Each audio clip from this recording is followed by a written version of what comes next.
Welcome to another episode of wit talks. ഇത് എന്താ ഇത്ര എനർജി കുറവെന്ന് ചോദിച്ചു കഴിഞ്ഞാൽ ഞാൻ ഭയങ്കര ഇൻസെക്യൂറാണ്. ഞാനും നമ്മളെല്ലാവരും ഇൻസെക്യൂർ ആണെങ്കിൽ നമുക്ക് നമ്മുടെ ഇൻസെക്യൂരിറ്റീസിനെ പറ്റി സംസാരിക്കാം.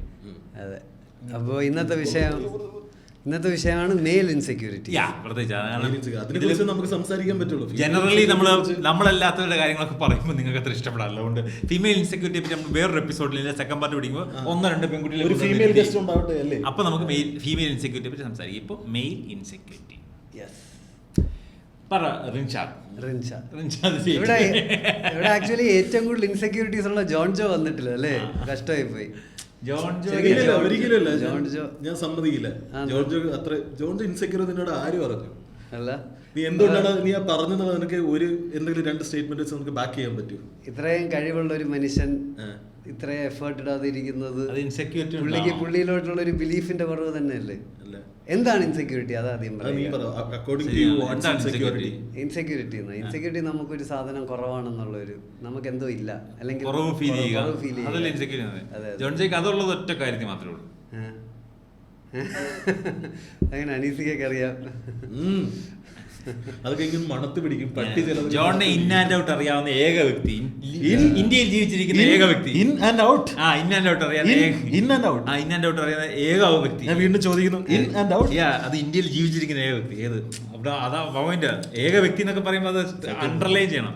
അത് ഞാൻ മാത്രമായതുകൊണ്ടും എനിക്ക് പറയാം, ജോണിന്റെ ഇൻസെക്യൂരിറ്റി എന്ന് പറഞ്ഞാൽ മഹാദേവന്റെ വളർച്ചയാണ്. ഒന്നാലോചിക്കേ, ജോണിനെ പോലെ മലയാള സ്റ്റാൻഡപ്പ് കോമഡിയിലെ ആദ്യത്തെ സെലിബ്രിറ്റി എന്നൊക്കെ പറഞ്ഞ് വന്നൊരു മനുഷ്യൻ ഒരു ദിവസം എവിടുന്നോ ഒരു കുട്ടനാടൻ പ്രദേശത്ത് നിന്നൊരു കൊച്ചു പയ്യനാണ്. ആ കൊച്ചു പയ്യൻ ജോണിന്റെ ആ സിംഹാസനത്തിന് വിള്ളലേൽപ്പിച്ച് ജോണിനെ അവിടെ നിന്ന് മാറ്റിയിട്ട് അവിടെ കയറി ഇരുന്ന് പോരാഞ്ഞിട്ട് ജോണിന്റെ തലയിൽ ചവിട്ടിക്കൊണ്ടിരിക്കുന്നു. അതാണ് ജോണിന്റെ ലൈഫിൽ ചൂറിക്കൊണ്ടിരിക്കുന്നത്. ജോണിന്റെ ഏറ്റവും വലിയ ഇൻസെക്യൂരിറ്റി ആണ് മഹാദേവന്റെ വളർച്ച. ഇവർ രണ്ടുപേരും ഇല്ലെങ്കിൽ നമുക്ക് എന്ത് രസമായിട്ട് കാര്യങ്ങൾ പറയാം അല്ലേ?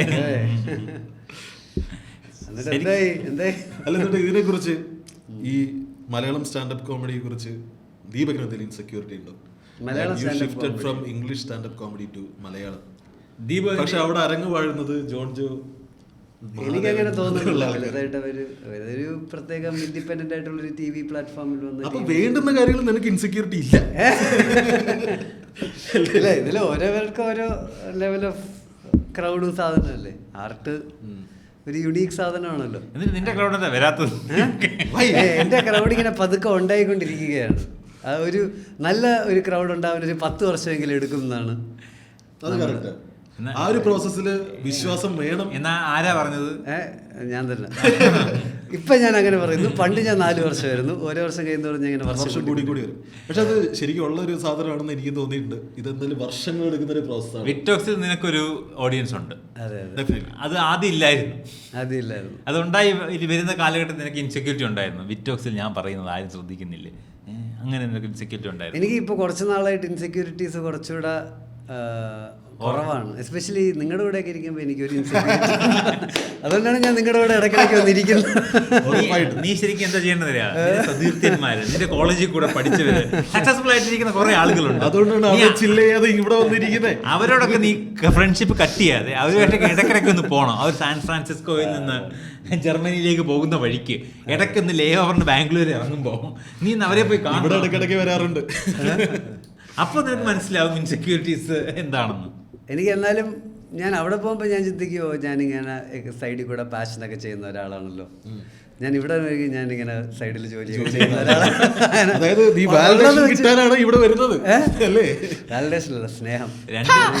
2 ടൈപ്പ് ഓഫ് വാലിഡേഷൻ കിട്ടാൻ വേണ്ടി അവന്റെ പൈസയുടെ വാലിഡേഷൻ ഹാർട്ടിന്റെ വാലിഡേഷൻ മറ്റേ പൈസക്കാരൻ്റെ അടുത്ത്. അതെ അതെ, ഞാനൊരു സെൽ ഔട്ട് അല്ലല്ലോ എന്ന് അവിടെയും, ഞാനൊരു സെൽ ഔട്ട് ആണല്ലോ എന്ന് ഇവിടെയും. ഫെറാരിയിൽ വന്നിറങ്ങുമ്പോ ദീപ് ഇങ്ങനെ സ്കൂട്ടി പോയിട്ട് ഞാനിപ്പോ സ്റ്റാൻഡപ്പ് കോമഡി എന്തോ യു ഫൈൻഡ് യുവർ സെൽഫ് എന്ന് പറയുമ്പോൾ ദീപിന് സന്തോഷം. അതെ, ഇൻസെക്യൂരിറ്റി. അതെ, നമ്മൾ കമ്പയർ ചെയ്യുമ്പോൾ ഇപ്പം ഞാൻ അത്രയും കമ്പയർ ചെയ്യാറില്ല. പണ്ട് ഞാൻ കുറച്ചുകൂടെ കമ്പയർ ചെയ്യുമായിരുന്നു. നീ നിന്നെ ആരോടാണ് കമ്പയർ ചെയ്തോണ്ടിരുന്നത്? അത് ഓരോ ആസ്പെക്റ്റിലും ഓരോന്നിനോട് കമ്പയർ ചെയ്യോ?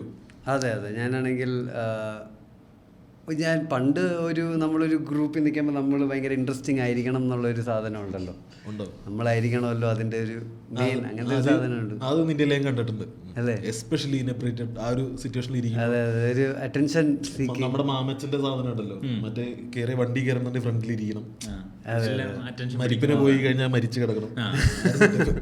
അതെ അതെ, ആ ഒരു സാധനം പണ്ടുണ്ടായിരുന്നു. ഇപ്പം പിന്നെ കുറച്ചുകൂടെ ജീവിതം സൈഡിൽ നിന്ന് ആസ്വദിക്കുന്ന ഒരാളായി മാറിയിട്ടുണ്ട്. മെയിൻ ക്യാരക്ടർ ഇതില്ല.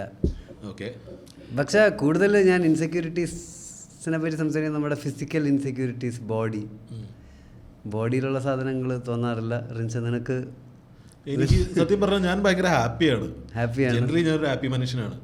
പക്ഷെ ഇങ്ങനെ കൂട്ടുകാർ തെണ്ടികളൊന്നും അവരുടെ ഇൻസെക്യൂരിറ്റീസ് നമ്മുടെ മണ്ടയ്ക്ക് പ്രൊജക്ട് ചെയ്തുകൊണ്ടിരിക്കും. ഇല്ല, നമ്മളെ എസ്പെഷ്യലി ചില സാറ്റർഡേ സൺഡേസിലാണ് ദിവസങ്ങളാണ് വന്ന് മനുഷ്യനൊരു സമാധാനം തരില്ല. രാവിലെ തൊട്ട് നമ്മളിങ്ങനെ നന്നാക്കിക്കൊണ്ടിരിക്കും. ഞാൻ കഴിഞ്ഞ ദിവസം ഇന്നലെ ഇവിടെ ജോൺ ജോൺ ഉണ്ടായിരുന്നെങ്കിൽ ഒരു സമാധാനം കിട്ടിയായിരുന്നു. ഞാൻ ഇന്നലെ എത്തിയായിരുന്നല്ലോ. അപ്പൊ ഇന്നലെ രാവിലെ തൊട്ട് ഞാൻ പണിയെടുക്കുകയായിരുന്നു. എന്നിട്ട് ഞാൻ അപ്പൊ ഭയങ്കര മഴ. അപ്പൊ എന്റെ മനസ്സിലുണ്ട് ഉറങ്ങാൻ പറ്റിയ ക്ലൈമറ്റ്. ഇങ്ങനെ കിടന്ന് ഉറങ്ങുന്ന റിൻഷാദ് അപ്പുറത്തെ മുറി, ഒരു സൈഡിൽ അലക്സ് ഇടയ്ക്കിടയ്ക്ക് എഴുന്നേറ്റ് വരും, തിരിച്ചു പോയി കിടന്നുറങ്ങും. ഞാനിരുന്ന് പണിയെടുക്കൽ.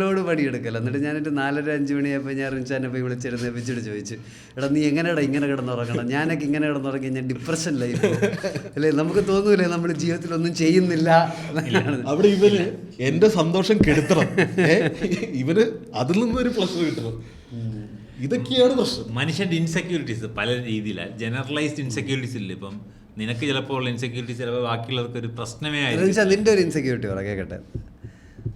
എനിക്കിപ്പോൾ വിറ്റിൻ്റെ പോക്ക് ആലോചിക്കുമ്പോൾ ഞാൻ ഭയങ്കരമായിട്ട് ഇൻസെക്യൂർ ആവാറുണ്ടായിരുന്നു. പിന്നെ ഞാൻ അതിൻ്റെ വഴിക്കങ്ങ് വിട്ടു. പോട്ട്. എന്താണ് വിറ്റിൻ്റെ പോക്കിൽ എന്താണ് നിനക്ക് ഇൻസെക്യൂർ? പോക്ക് ഇപ്പോൾ ആദ്യം തന്നെ നമ്മുടെ പ്രോജക്റ്റ് ഇപ്പം ഇട്ടിട്ട് പോയി. പ്രോജക്റ്റ് ഞാൻ ഇട്ടിട്ട് പോയില്ലല്ലോ. ഇട്ടിട്ട് പോയി. ഇവിടുത്തെ ഏറ്റവും കൂടുതൽ റെഗുലർ ആയിട്ട് വരുന്ന ഒരു വ്യക്തി. പൈസ ഉണ്ടാക്കാൻ വേണ്ടി, വിറ്റിനെ രക്ഷിക്കാൻ പൈസ ഉണ്ടാക്കാൻ വേണ്ടി പോയ മനുഷ്യൻ. അങ്ങനെ പൈസ അങ്ങ് കൊടുത്ത് തീർക്കണം. പിന്നെ ഇതിന് എന്റെ കൂടെ കട്ടയ്ക്ക് നിൽക്കുന്ന അനീസിക്ക് മാത്രമേ ഉള്ളൂ. സാധനത്തിന് വന്നിരിക്കണം, അങ്ങനെ എന്തെങ്കിലും ഹെൽപ്പ് വേണോ? ഇയാളുണ്ട്. ഇയാൾ ഇതിന്റെ ഭാവിയിൽ അല്ലെങ്കിൽ ഇയാളായിട്ട് വളരാൻ ഒരു ആഗ്രഹമുണ്ട്. അതായത് സ്റ്റാൻഡപ്പ് കോമിക്കായിട്ട് ഇയാൾക്ക് പേരെടുക്കുന്ന ഒരു ആഗ്രഹമുണ്ട്. അതിനുവേണ്ടി ഇയാൾ എഫേർട്ട് ഇടുന്നുണ്ട്. അത് വിറ്റ് ഇയാൾ ചെയ്യുന്നുണ്ട്. ജോൺ ഉടനെ തന്നെ സ്ഥിരമായി ബമ്പർ സീരിയൽ വരുന്നുണ്ട്. ജോ ജോക്സ് എന്നൊരു ചാനൽ ജോൺ ചെയ്യേണ്ട എല്ലാവർക്കും അറിയാം. ജോ ജോക്സ് ആക്റ്റീവായിട്ട് ചെയ്യണം ജോൺ ആഗ്രഹിക്കുന്നതിൽ ഇൻസെക്യൂർ ആണോ?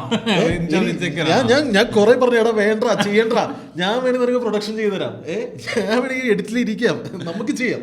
പക്ഷെ ജോൺ ജോ വേണ്ട, വണ്ടർ വേൾഡിന്റെ കൂടെ ഇനി ഒരു പരിപാടി ഇല്ല. അതുകൊണ്ട് ആ സാധനം ഇറങ്ങൂല. ഈ വീഡിയോ വണ്ടർ വേൾഡോടെ ഉള്ളതുകൊണ്ട് ഇത്രയും നാള് വിറ്റോക്സെങ്കിലും ഇറങ്ങി കണ്ടന്റ് കറക്റ്റ് ആയിട്ട് ഇറങ്ങുന്നത്. അതാണ് ഏറ്റവും ഇമ്പോർട്ടന്റ്. അതിന്റെ നിന്ന് ഇത് ഉണ്ടാക്കാൻ ഒരുത്തൻ നിൽക്കുന്നുണ്ടെന്നുള്ള കൂടെ മനസ്സിലാക്കണം. അവിടെ ഉള്ളത് കൊണ്ടല്ല, അറിയണ്ടാവില്ല ഇതിലിറങ്ങുന്ന ഓരോ കണ്ടന്റും. നമ്മളെ നോട്ടം ചെന്നില്ലെങ്കിൽ ഇറങ്ങത്തില്ല, അത് വേറെ കാര്യം. പക്ഷെ ഈ പറയുന്ന ഇൻഫ്രാസ്ട്രക്ചർ സാധനം ഇല്ല, നമുക്ക് റിൻഷാദ് മാത്രമേ ഉള്ളെങ്കിലും ഇത് നടക്കത്തില്ല. ഇത് രണ്ടും ഉള്ളതുകൊണ്ടാണ് ഇത്. നിങ്ങൾ ഫോണിൽ ഷൂട്ട് ചെയ്ത് തന്നു, എന്നെ കൊണ്ട് പറ്റും ഇത് എഡിറ്റ് ചെയ്ത് ഇറങ്ങാൻ. ആരുടെ ഫോണിൽ ഷൂട്ട് ചെയ്യും? ജോൺ ജോ വരണ്ടേ? അപ്പൊ ജോൺ ജോ വരണ്ടേ? അതല്ലേ എന്റെ ഫോണിൽ ഷൂട്ട് ചെയ്യാം. ഇപ്പൊ ജോൺ ജോ അല്ലെങ്കിൽ കുറച്ച് ക്ലാരിറ്റി കുറഞ്ഞ എന്റെ ഫോണിലുണ്ട്, പക്ഷെ സ്പേസ് കുറവാണ്. എന്തെങ്കിലും ചെയ്യാം പറ്റും. റിൻഷാദ് അടിപൊളി. റിൻഷാദ്, നീ കഴിഞ്ഞ ഒരു വർഷത്തിൽ നിന്നിൽ എന്തൊക്കെ ഗ്രോത്ത് ഉണ്ട്? ഭയങ്കര ഗ്രോത്ത് ഉണ്ട്. ഹെയർ ഗ്രോത്ത് ഉണ്ട്, ബോഡി ഗ്രോത്ത് ഉണ്ട്. വണ്ണം വെച്ചിട്ടുണ്ട്. ഇവൻ മാത്രം പട്ടിണി ബാധിച്ചിട്ടില്ല, ബാക്കി എല്ലാവരും ക്ഷീണിച്ച്, ഇവൻ മാത്രം അടിച്ചിരിക്കുന്നത്. ഞാൻ ഇൻസെക്യൂർ ആണ് അതിൽ. ഞാനൊരു ഗ്രോത്തിന്റെ ഒരു എക്സാമ്പിൾ ഉണ്ട്. അതായത് ആദ്യത്തെ നമ്മുടെ മറ്റേ ഒരു കഥ സൊല്ലിട്ടുമോ എപ്പിസോഡ് ചെയ്തപ്പം റിൻഷാദ് നോട്ട്സ് ഒക്കെ ഇരുന്ന് പഠിക്കുകയായിരുന്നു. കഴിഞ്ഞ ദിവസം രാത്രി റിൻഷാദ് എന്നൊക്കെ. ഇന്നൊരു എപ്പിസോഡ് ഷൂട്ടുണ്ട്, റിൻഷാദ് മനസ്സിലായില്ല, അത് ശരിയാക്കാന്ന് പറഞ്ഞു. കാരണം ഞാൻ ക്യാമറയുടെ ഫ്രണ്ടിൽ ഇരുന്ന് കുറച്ചുകൂടെ ഒന്ന് കംഫർട്ടബിൾ ആയി. അത് തന്നെ വലിയൊരു കംഫർട്ടായി.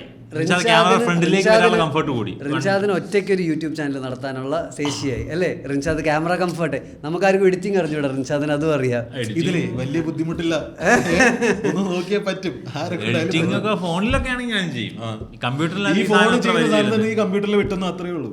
ആ കേസ് പരിചയപ്പെട്ട എളുപ്പം ചെയ്യുന്നത് വലിയ കാര്യം. അപ്പോൾ റിൻഷാദ് എന്ന ബെസ്റ്റ് ഫ്രണ്ട് എന്ന രീതിയിൽ, റിൻഷാദിന്റെ ബെസ്റ്റ് ഫ്രണ്ട് എന്ന രീതിയിൽ ഞാൻ റിൻഷാദിന്റെ ബെസ്റ്റ് ഫ്രണ്ട് ആരാ? എനിക്ക് ബെസ്റ്റ് ഫ്രണ്ട്സ് ഇല്ല.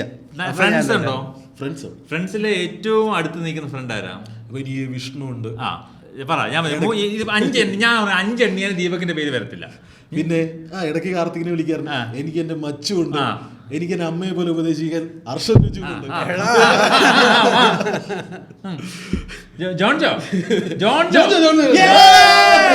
ഞാൻ പറഞ്ഞില്ല 5 എണ്ണിയാലും ദീപക്ക് വരത്തില്ല.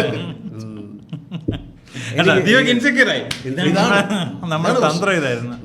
കുഴപ്പമില്ല, ദീപു നീ ഇൻസെക്യൂർ, നിന്റെ മുഖം കണ്ടാ അറിയാം. അത് ക്യാമറ സൂം ഓ നമുക്ക് ക്യാമറമാനില്ല ഇവിടെ, നമ്മൾ വേണ്ടി ഇൻസെക്യൂർ ആയി. ഇത് നമ്മള് ഒരാൾക്ക് പല ബെസ്റ്റ് ഫ്രണ്ട്സ് പറ്റാം, മനസ്സിലായില്ലേ? നിനക്ക് 10 ബെസ്റ്റ് ഫ്രണ്ട്സ് പറ്റും. അതിൽ നീ ഇൻസെക്യൂർ ആവേണ്ട കാര്യമില്ല. ഇപ്പൊ നീ റിൻഷാദിനെ സ്നേഹിക്കുന്നത് റിൻഷാദ് തിരിച്ച് സ്നേഹിച്ചിരുന്നു, നീ ഇൻസെക്യൂർ ആവേണ്ട കാര്യമില്ല. കാരണം ആൾക്കാരുടെ ഏറ്റവും വലിയ ഇൻസെക്യൂരിറ്റിയിൽ ഒന്നാണത്. നമ്മളെ ആൾക്കാർ അക്സെപ്റ്റ് ചെയ്യുക, വാലിഡേഷൻ, സ്നേഹം, ഇതൊക്കെ ആൾക്കാർ ഇൻസെക്യൂർ. എന്നെ അങ്ങനെ അമ്മ സ്നേഹിക്കുന്നുണ്ടോ, അത് നമുക്ക് അവിടെ നിന്ന് തുടങ്ങുന്നത്. അച്ഛനും അമ്മയും എനിക്ക് തരുന്ന സ്നേഹം ഒരാൾ കൂടുതലും കുറയുന്നുണ്ടോ? ഇനി ബ്രദേഴ്സിന്റെ ഇടയ്ക്ക് ഇൻസെക്യൂരിറ്റി ഉണ്ട്, എന്നെ ചേട്ടനെ അനിയനെയൊക്കെ കൂടുതൽ സ്നേഹിക്കുന്നുണ്ടോ? ഫ്രണ്ട്സിന്റെ ഇടയ്ക്ക് ആ ഗ്യാങ്ങിൽ അവന്മാരെല്ലാം കൂടെ എന്നെ ഒറ്റയ്ക്കാക്കുന്നുണ്ടോ? എനിക്ക് സ്നേഹം കിട്ടുന്നുണ്ടോ? പിന്നെ ഒരു അഫെയർ റിലേഷൻസ് ഒക്കെ വരുമ്പോൾ ആൾക്കാർക്ക് അങ്ങനെ ഈ സാധനം സ്നേഹം, ഈ ബഹുമാനം, ഇത് ഇങ്ങനെയുള്ള സാധനങ്ങൾ ആൾക്കാർ ഭയങ്കര ഇൻസെക്യൂർ ആണ്.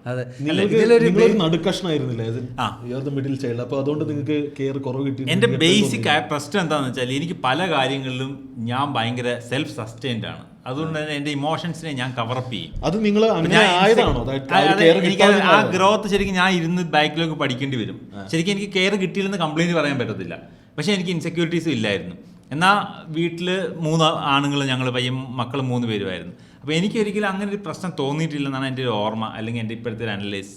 പക്ഷേ ഈ പറയുന്ന ഒരു ഇതിലും ആ ഇൻസെക്യൂർ ഫീല് ഞാൻ തോന്നിയിട്ടില്ല. അതായത് ഞാനൊരു അഹങ്കാരം പറയാം, ഞാൻ കൊടുത്തതുപോലെ ആർക്കും എന്നെ തിരിച്ച് സ്നേഹിക്കാൻ പറ്റത്തില്ല. ഞാൻ കെയർ ചെയ്യുന്ന പോലെ ആർക്കും എന്നെ തിരിച്ച് കെയർ ചെയ്യാൻ പറ്റത്തില്ല. പക്ഷെ അത് സത്യമാണെന്ന് ഞാൻ അംഗീകരിച്ചു കഴിഞ്ഞാൽ പിന്നെ ഞാൻ എന്തിനാണ് അതിനുവേണ്ടി ഞാൻ ഇൻസെക്യൂർ ആകുന്നത് ഞാൻ തന്നെ പഠിച്ചു. ഇതിലുള്ള ഒരു സാധനം എന്താ വെച്ചാൽ ഇപ്പം നമ്മുടെ ഒരു ഗേൾ ഫ്രണ്ട് വേറൊരു ചെറുക്കനുമായിട്ട് ക്ലോസ് ആകുമ്പോൾ നമുക്കവിടെ ഇൻസെക്യൂരിറ്റി അടിക്കുന്നതിൻ്റെ ഒരു പ്രധാന കാരണം നമുക്കൊരു സെൻസ് ഓഫ് അബാൻഡൻമെന്റ് ഉണ്ട്. അതായത് എന്നെ വിട്ടിട്ട് പോകുമ്പോൾ എന്നുള്ള ഒരു സാധനം അതാണല്ലോ നമുക്ക്. ഇപ്പോൾ ഒരു കുട്ടി കൂടുതൽ കരയുന്നത് ഭക്ഷണത്തിൻ്റെയും കാട്ടി കൂടുതൽ കെയറിന് വേണ്ടിയിട്ടാണ്. കാരണം എല്ലാവർക്കും ഒരു കണക്ഷൻ ഭയങ്കര നമുക്കൊരു ഫണ്ടമെൻ്റൽ നീഡാണ്. കാരണം കണക്ഷൻ ഉണ്ടെങ്കിലേ നമുക്ക് കൊച്ചിലെ തൊട്ട് സർവൈവ് ചെയ്യാൻ പറ്റുള്ളൂ. അപ്പോൾ ഒരു കുട്ടിയും ഇങ്ങനെ ഇടയ്ക്കിടയ്ക്ക് കരയുന്നത് എന്നെ നോക്കാൻ ആരേലും ഉണ്ടോ എന്ന് ചെക്ക് ചെയ്യുന്നതാണ്. അപ്പോൾ അതേപോലെ തന്നെയാണ് നമ്മൾ വലുതാകുമ്പോൾ നമ്മൾ ഒരു ഗ്രൂപ്പിൽ എന്നെ അക്സെപ്റ്റഡ് ആവുന്നുണ്ടോ, അവിടെയൊക്കെ നമുക്ക് വരുന്ന ഒരു സാധനം ഈ ഒരു അബാൻഡൻമെൻ്റ് ആണ്. അതായത് ഇവരെന്നെ റിജക്റ്റ് ചെയ്താൽ എന്നെ എല്ലാവരും റിജക്റ്റ് ചെയ്തു, അല്ലെങ്കിൽ നമ്മളൊരു ബ്രേക്കപ്പ് ചെയ്യുമ്പോൾ നമുക്ക് തോന്നും എന്നെ സ്നേഹിക്കാൻ കൊള്ളില്ല, അങ്ങനത്തെ ഒരു സാധനം. അല്ലാതെ നമ്മളൊരിക്കലും ചിന്തിക്കില്ല ഈ വ്യക്തിക്ക് നമ്മളെ വേണ്ട, വേറൊരു വ്യക്തിക്ക് നമ്മളെ ഇഷ്ടമായിരിക്കാം. അങ്ങനത്തെ ഒരു സാധനം നമ്മുടെ ബ്രെയിൻ നമുക്ക് തരൂല. നമുക്ക് ഒരു വ്യക്തി നമ്മളെ ഇഷ്ടമല്ലെങ്കിൽ നമുക്കൊന്നും നമ്മൾ കൊള്ളൂല. അങ്ങനത്തെ ഒരു ഇൻസെക്യൂരിറ്റി നമ്മളൊരു വാലിഡേഷൻ അപ്പുറത്ത് വെച്ച് കൊടുക്കുന്നതുകൊണ്ടാണ് ഈ പ്രശ്നം. അതെ വാലിഡേഷൻ. അനീസിക്കയുടെ ആറ്റിറ്റ്യൂഡ് തന്നെയാണ് ഏറ്റവും നല്ലത്. അതായത് അവർക്ക് വേണ്ടെങ്കിൽ വേണ്ട, എനിക്ക് ഞാനുണ്ടല്ലോ. ജനറലി എനിക്ക് തോന്നുന്നു ഈ സാധനം അതാത് സമയങ്ങളിൽ ഹിറ്റ് ചെയ്യേണ്ടപ്പോൾ എല്ലാവരും എന്നെ ഹിറ്റ് ചെയ്തിട്ടുണ്ടാകും. കാരണം ചില ഇൻസിഡൻസ് എനിക്കറിയാം. പക്ഷേ അത് അപ്പം തന്നെ എനിക്ക് മനസ്സിലായി ഇത് നമുക്കൊരു പ്രശ്നമാണ്, ഇതിനെ നമ്മൾ ഓവർകം ചെയ്യണം എന്നൊരു തോന്നലുണ്ടല്ലോ. ഇപ്പോൾ ഫ്രണ്ട്സിൻ്റെ ഇടയ്ക്ക് നിന്ന് നമ്മൾ ഒറ്റപ്പെട്ടു പോകുന്ന തോന്നലുണ്ടാകുന്നൊരു സാധനമുണ്ട്. പക്ഷെ അപ്പം തന്നെ നമ്മളത് കൈന്നിട്ട് അതിനെ കവർ ചെയ്ത് കഴിഞ്ഞാൽ അവർ ഇട്ടാലും ഇട്ടില്ലെങ്കിൽ ഞാൻ അവരെ വിട്ടു പോകത്തില്ല എന്നൊരു സാധനം ഇടുമ്പോഴത്തേക്ക് ഓട്ടോമാറ്റിക്കലി ഞാൻ ഹാപ്പി ആവും. ഇപ്പം അത് വെച്ച് എനിക്ക് ഹാപ്പി ആവാൻ ഞാൻ പഠിച്ചതാണ് എനിക്ക് ഇൻസെക്യൂരിറ്റീസ് അല്ലെങ്കിൽ ഇത് ഇല്ലാത്ത കാരണം. കാരണം ഈ പറഞ്ഞ എല്ലാ പ്രശ്നങ്ങളും എനിക്ക് വിഷമം ഇതൊക്കെ ഉണ്ടായിട്ടുണ്ടാവും. ഞാൻ പക്ഷെ അതിനെ നമ്മളിത് പിടിച്ചോണ്ടിരിക്കേണ്ട ആൾക്കാരല്ല. എനിക്ക് തോന്നുന്നു നമ്മൾ ആ സാധനം 5ാം ക്ലാസ്സിൽ തോന്നിയിട്ടുള്ള സാധനം ഇപ്പോഴും പിടിക്കുന്ന ആൾക്കാരുണ്ടാവും. അതാണ് പ്രോപ്പർ ഇൻസെക്യൂരിറ്റി പ്രശ്നം. പക്ഷെ മറ്റേ നമ്മൾ ജീവിതം പഠിക്കുകയാണല്ലോ, അല്ലെങ്കിൽ എവല്യൂഷൻ എന്ന സാധനം ഉണ്ടല്ലോ. ഈ സാധനം ഇപ്പോഴും 35 വയസ്സിലും കാണിക്കുന്ന ഫ്രണ്ട്സിനെ നമ്മൾ ചിലപ്പോൾ നമ്മുടെ സർക്കിളിൽ കണ്ടിട്ടുണ്ടായിരിക്കും. പക്ഷെ ഇത് 5ാം ക്ലാസ്സിൽ പഠിക്കുമ്പോൾ നമ്മൾ ഒരു ഫേസ് ചെയ്യുമ്പോൾ ഓക്കെ ഇതിങ്ങനെയാണെന്ന്, അല്ലാതെ ഞാനിത് ജനിക്കുമ്പോഴൊന്നും കൊണ്ടുവരുന്നൊന്നുമില്ല. ഞാനൊരു സിറ്റുവേഷൻ കാണുമ്പോൾ അതിനെ എങ്ങനെ ഫേസ് ചെയ്യാൻ നോക്കി എനിക്ക് തോന്നുന്നത് ഇത് ഞാൻ ഫേസ് ചെയ്യുന്നു, ഞാൻ എൻ്റേതായ രീതിയിൽ കവറപ്പ് ചെയ്യുന്നതിന്. ഇതേ ഉള്ളൂ, ഇത് കവറപ്പ് തന്നെയാണ് എല്ലാ കാര്യങ്ങളും. ഇൻസെക്യൂരിറ്റി വാലിഡേഷനൊക്കെ കവറപ്പിലാണ് കടന്നു പോകുന്നതെന്ന് എനിക്ക് തോന്നുന്നത്. എനിക്ക് കൊച്ചിലെ അപ്പോൾ എൻ്റെ അച്ഛൻ അത്രയും ഫ്രണ്ട്സ് ഞാൻ കണ്ടിട്ടില്ല. അപ്പോൾ അച്ഛൻ കൂടുതൽ ശോകം പറഞ്ഞ എൻ്റെ അടുത്താണ്. അമ്മയുടെ അടുത്തും പറയാറില്ല, കൂടുതൽ എൻ്റെ അടുത്ത് തന്നെയാണ് അച്ഛൻ്റെ ശോകങ്ങളൊക്കെ പറയുന്നത്. അപ്പം അച്ഛൻ അത്രയും ഫ്രണ്ട്സ് ഇല്ലാത്തത് എനിക്ക് കൊച്ചിലോട്ടൊരു പ്രശ്നമായിട്ട് തോന്നിയിട്ടുണ്ട്. അതുകൊണ്ട് തന്നെ ഞാൻ പണ്ടേ വിചാരിച്ചിട്ടുണ്ട് ഞാൻ വലുതാവുമ്പം എനിക്ക് ഒരുപാട് ഫ്രണ്ട്സും വേണം, എനിക്ക് ആ ഫ്രണ്ട്സിൻ്റെ ഇടയ്ക്ക് ഭയങ്കര പോപ്പുലർ ആവണം, എല്ലാവരും എന്നെ ഇഷ്ടപ്പെടണം. അങ്ങനത്തെ ഒരു സാധനം ചിലപ്പം അന്ന് തൊട്ടേ എനിക്ക് ഉണ്ടായി വന്നിട്ടായിരിക്കും ഞാൻ ഇത്രയും അധികം ഫ്രണ്ട്സിൻ്റെ ഇടയ്ക്ക് പോപ്പുലർ ആവാൻ വേണ്ടി ആൾക്കാരെ നിരന്തരം വെറുപ്പിച്ചുകൊണ്ടിരിക്കുന്നത് എന്ന് എനിക്ക് ഈ ഫ്രണ്ട്സ് എന്നുള്ള ഒരു സർക്കിൾ കുറച്ചുകൂടെ വൈഡ് ചെയ്ത്. അതെ അതെ. പക്ഷേ എനിക്ക് മൊത്തം നീ നിന്റെ കൂട്ടുകാരാകണം അങ്ങനെ മൊത്തം. പക്ഷെ അതുകൊണ്ട് തന്നെ എനിക്കാണെങ്കിൽ ഇപ്പോൾ ഒരു ആൾക്കാരുടെ അടുത്ത് സംസാരിക്കാനൊക്കെ ഉള്ള സ്കില്ലായി. നമ്മൾ അത്രത്തോളം ഇപ്പോൾ തമാശ പറയാനുള്ള സ്കില്ല് തന്നെ നമുക്ക് എന്താ, നമ്മളെ ആൾക്കാർ ഇഷ്ടപ്പെടണം എന്നുള്ള ഒരു ആഗ്രഹമാണല്ലോ അൾട്ടിമേറ്റ്ലി നമ്മളെ കൊണ്ട് പണ്ടേ തമാശകളൊക്കെ പറയിപ്പിക്കുന്നത്. അല്ലെങ്കിൽ ഒരു സാധനം വേറെ രീതിയിൽ പ്രസൻറ്റ് ചെയ്യിപ്പിക്കുക, കുറച്ചുകൂടെ എൻ്റർടൈനിങ് ആവുക, കുറച്ചുകൂടെ പെർഫോമർ ആവുക. അങ്ങനത്തെ ഒരു സാധനം ആൾക്കാരുടെ അറ്റൻഷൻ വരിക, ആൾക്കാരെന്നെ ഇഷ്ടപ്പെടുക, ആൾക്കാരുടെ ഫ്രണ്ടിൽ ഞാൻ ഒരു ഇൻട്രസ്റ്റിംഗ് ആളായിട്ട് കരുതട്ടെ, അങ്ങനെയൊക്കെ. അത് പക്ഷേ അതാ കൊച്ചിലെ എനിക്കാണെങ്കിൽ ആ ഒരു സാധനം ആൾക്കാരെന്നെ ഇഷ്ടപ്പെടണം, ആ ഒരു സാധനം വരുന്നതാണ്. പക്ഷേ ഇതേപോലെ തന്നെ എനിക്ക് തോന്നുന്നു ഇപ്പോൾ തന്നെ ഞാൻ നേരത്തെ പറഞ്ഞില്ലേ കോമ്പറ്റീഷൻ നമ്മുടെ അകത്ത് അടിച്ചേൽപ്പിക്കുന്ന ഒരു സാധനമാണ്. നമ്മുടെ എഡ്യൂക്കേഷൻ സിസ്റ്റമാണ് നമ്മുടെ അടുത്ത് പറഞ്ഞാൽ ഇങ്ങനെയാണ്, കോമ്പറ്റീഷനാണ്. ഒരു റാങ്ക് 1 ഉണ്ട്, ഒരു റാങ്ക് 2 ഉണ്ട്, റാങ്ക് 3 ഉണ്ട്. നമ്മൾ അങ്ങനെയാണ്, അല്ലെങ്കിൽ മാർക്ക് ഇത്രയും പേരുണ്ടെങ്കിൽ ഇത്ര പേർക്ക് പരീക്ഷയ്ക്ക് പാസ്സാവാൻ പറ്റുള്ളൂ. പക്ഷെ നമ്മൾ ഒരു പോയിൻ്റ് കഴിഞ്ഞ് ലൈഫിൽ റിയലൈസ് ചെയ്യുന്ന ഒരു സാധനമാണ് കോമ്പറ്റീഷൻ അൺനെസസറിയാണ്. എല്ലാവരും അവരുടെ യുണീക്ക് പാത്തിലാണ്. അപ്പോൾ നമ്മൾ 12 വയസ്സ് ചിലപ്പോൾ നമുക്കാണെങ്കിലോ അങ്ങനത്തെ ഒരു കോമ്പറ്റീറ്റീവ് സാധനത്തിൽ നമ്മുടെ വീട്ടുകാർ നമ്മുടെ അകത്ത് കുറേ കോമ്പറ്റീഷൻ്റെ സാധനം, അവരിങ്ങനെ ചെയ്യുന്നു ഇവരങ്ങനെ ചെയ്യുന്നു. പക്ഷെ നമ്മൾ 30ാമത്തെ വയസ്സിൽ നമ്മൾ അതേപോലെ ചിന്തിച്ചിട്ട് കാര്യമില്ല, നമുക്ക് മാറാം. ആ ഒരു കോമ്പറ്റീഷൻ്റെ പുറത്ത് വരണം എന്നുള്ളത് ഭയങ്കര ഇമ്പോർട്ടൻ്റ് ആണ്. എനിക്ക് തോന്നുന്നു അത് പ്രയോറിറ്റീസ് അല്ല ആൾക്കാരുടെ. ഏത് ചിലർ പിന്നെ അതിനകത്ത് കയറി കഴിഞ്ഞാൽ അത് അവരുടെ ലൈഫിൽ നെക്സ്റ്റ് ഗോൾ എന്ന് പറഞ്ഞു കഴിഞ്ഞാൽ അതിനനുസരിച്ചാണ്. ഏത് കോമ്പറ്റീഷനാ? അതായത് അടുത്തൊരു പൊസിഷന് വേണ്ടി കമ്പീറ്റ് ചെയ്തുകൊണ്ടിരിക്കണം. ലൈഫ് മുന്നോട്ട് കൊണ്ടുപോകുന്ന ഇതുപോലുള്ള കാര്യങ്ങളാണ് ബേസിക്കലി. കോർപ്പറേറ്റ് എന്ന് പറയുന്നത്, ലൈഫ് എന്ന് പറഞ്ഞാൽ ജനറലി ഒരു അബൻഡൻസ് സാധനമാണ്. ലൈഫ് നേച്ചർ എന്നൊക്കെ പറയുന്നത്, അതായത് ഇപ്പം നേരത്തെ പറഞ്ഞില്ല നമ്മൾ ബെസ്റ്റ് ഫ്രണ്ട്. ഇപ്പം അനീസിക്ക എന്നെ കൂടുതൽ സ്നേഹിച്ചു എന്ന് പറഞ്ഞാൽ അത് റിൻഷാദിൽ നിന്ന് എടുക്കുന്ന സ്നേഹമല്ല, അല്ലേ? അനീസിക്കയ്ക്ക് എന്നെയും കൂടുതൽ സ്നേഹിക്കാൻ ചിലപ്പോൾ അതുമൂലം ചിലപ്പോൾ റിൻഷാദിനെയും കൂടുതൽ സ്നേഹിക്കാം എന്നുള്ളതാണ്. പക്ഷേ കോർപ്പറേറ്റ് എന്ന് പറയുന്നത് സ്കാർസിറ്റിയിൽ നിൽക്കുന്ന സാധനം. അതായത് അനീസിക്ക എനിക്കൊരു ഹൈക്ക് തരുവാണെങ്കിൽ ഡെഫിനറ്റ്ലി ഇംപ്ലൈഡ് ആണ് അത് റിൻഷാദിൻ്റെ എടുത്തു തരുന്ന ഒരു സാധനമാണ്. അപ്പോൾ കോർപ്പറേറ്റ് എന്ന് പറയുന്നത് നാച്ചുറലി മറ്റേ നമ്മൾ അതാണല്ലോ സ്കൂള്, അത് കഴിഞ്ഞ് കമ്പനി തുടങ്ങിയ സാധനങ്ങളെല്ലാം ഒരു ലൈഫിൻ്റെ റിക്രിയേഷൻ അല്ല, ക്യാപിറ്റലിസത്തിൻ്റെ ഒരു റിക്രിയേഷനാണ്. അതായത് കുറച്ച് റിസോഴ്സസിന് വേണ്ടി കുറേ പേര് ഫൈറ്റ് ചെയ്യുന്നു എന്നുള്ളൊരു സാധനമാണ്. അപ്പോൾ ഒരു കമ്പനിയിൽ നമ്മൾ വലുതാവും തോറും, അതായത് ലെവൽ കയറി വരും തോറും ഭയങ്കര പിരമിഡൽ ഒരു സ്ട്രക്ചറാണ്. അതായത് പിന്നെ നമുക്ക് കയറണമെങ്കിൽ ഒരു പിരമിഡ് സ്കീം തന്നെയാണ്. അതെ, ഇപ്പോൾ ഒരു എൻട്രി ലെവലിൽ നിന്ന് 500 പേരിൽ നിന്ന് 250 പേര് ചിലപ്പോൾ അടുത്ത ലെവലിലോട്ട് പോയെങ്കിൽ ഒരു 4 ലെവൽ മോളിൽ കഴിഞ്ഞാൽ 8 പേരിൽ ഒരാളെ പോവുള്ളൂ.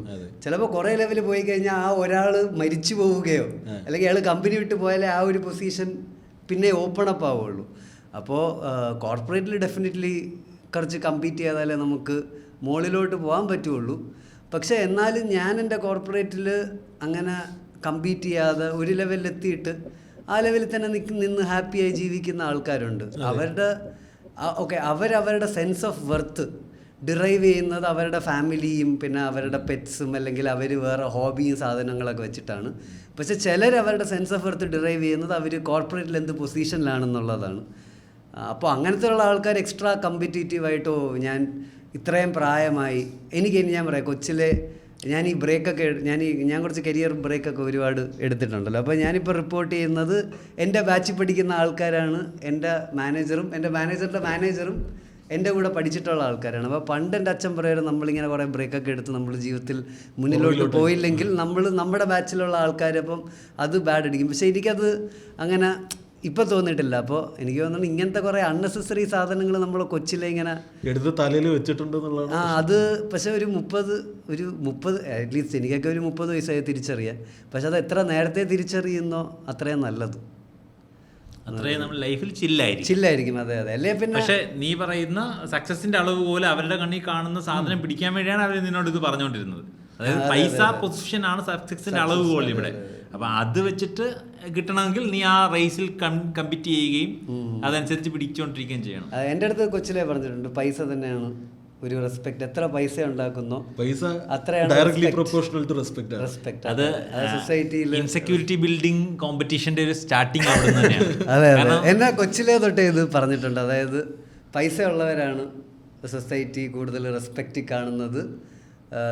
പൈസ അത് വെച്ചാൽ എനിക്ക് തോന്നുന്നു കുറേ എല്ലാം നമ്മുടെ ഒരു മീഡിയം അത് ഭയങ്കരമായിട്ട് ഗ്ലോറിഫൈ ചെയ്യുന്നുണ്ട്. ഇപ്പം തന്നെ നമ്മൾ ഈ കമേഴ്ഷ്യൽ ഇപ്പോൾ സിനിമയിൽ തന്നെ സക്സസ് എന്ന് പറയുന്നത് ശരിക്കും ബോക്സ് ഓഫീസാണ് അല്ലേ. അല്ലാതെ ഇപ്പോൾ ഒരു നല്ല സിനിമ ഉണ്ടാക്കുന്നത് അല്ലെങ്കിൽ ഇത്രയും നാൾ ചെയ്തൊരു വളരെ കെയർഫുൾ ഒരു സാധനം ഭയങ്കര ഒരു ആർട്ടിസ്റ്റിക് ആയിട്ടൊരു സാധനം ഉണ്ടാക്കുന്നതിനെ കാട്ടിക്കുള്ളൂ. അപ്പോൾ പലയിടത്തും ഇപ്പോൾ തന്നെ നമ്മൾ എത്രത്തോളമാണ് ഈ സെലിബ്രിറ്റീസിൻ്റെ ലൈഫ് ഗ്ലോറിഫൈ ചെയ്യുന്നത്.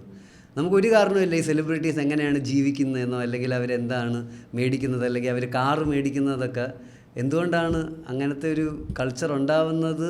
കാശുള്ളവരെ ഭയങ്കരമായിട്ട് ഗ്ലോറിഫൈ ചെയ്യുന്ന ഒരു കൾച്ചർ തന്നെയാണ് നമുക്കുള്ളതും. പിന്നെ ആർട്ട് പോലത്തെ ഒരു ഫീൽഡിലും കാശുണ്ടാക്കുന്നതാണ് ഒരു മെട്രിക് ഓഫ് സക്സസ് ആയിട്ട് മാറുന്നതും.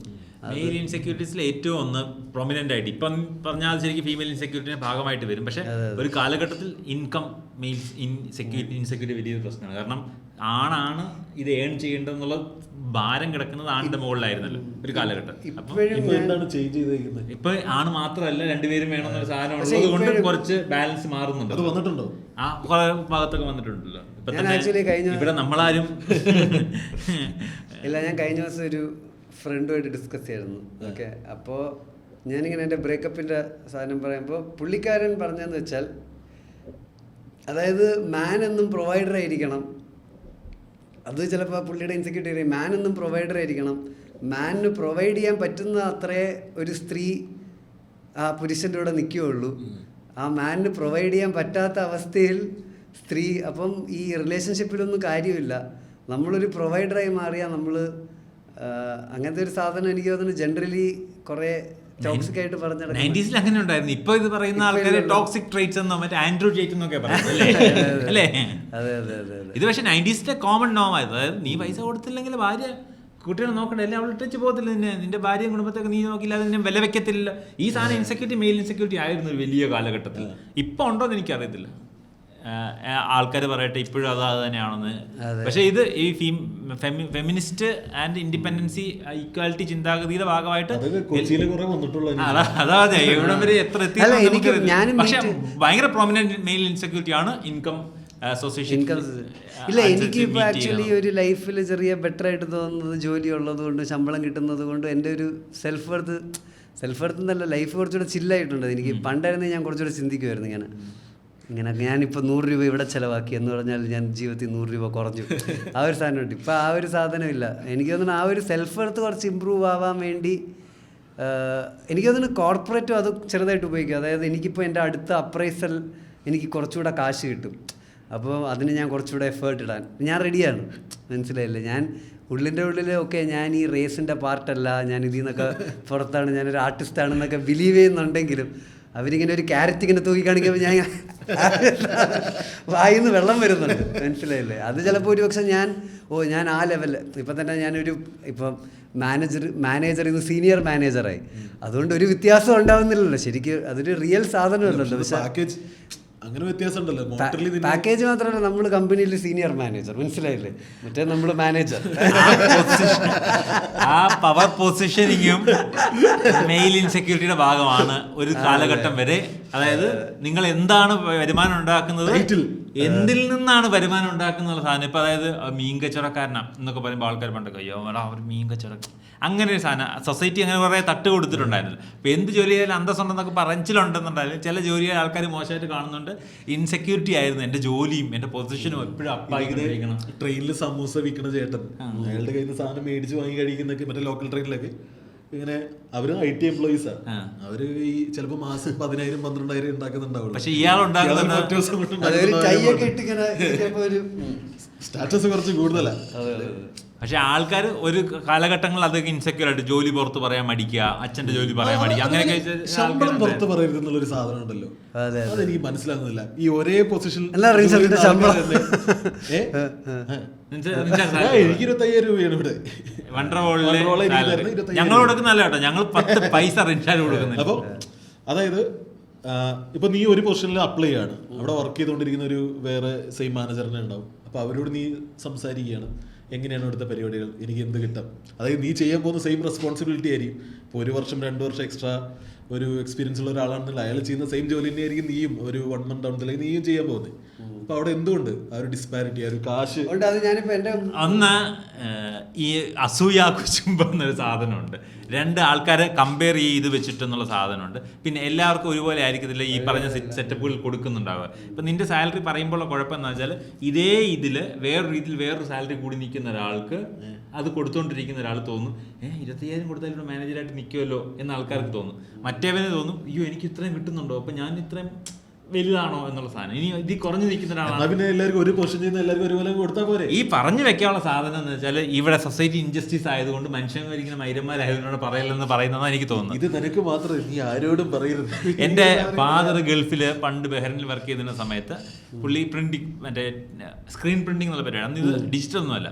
ഗൾഫിൽ അത് ചെയ്തിരുന്നത്. അപ്പം അങ്ങനെ ഒരു വലിയ കമ്പനിയിൽ വർക്ക് ചെയ്തിരുന്നപ്പോഴത്തേക്ക് പുള്ളി ടെക്നിക്കലി ഭയങ്കര ബ്രില്യൻ്റ് ആണ്. പുള്ളി പഠിത്തം വിദ്യാഭ്യാസം ഒന്നുമില്ല, പക്ഷേ ടെക്നിക്കലി ആൾ ബ്രില്യൻ്റ് ആണ്.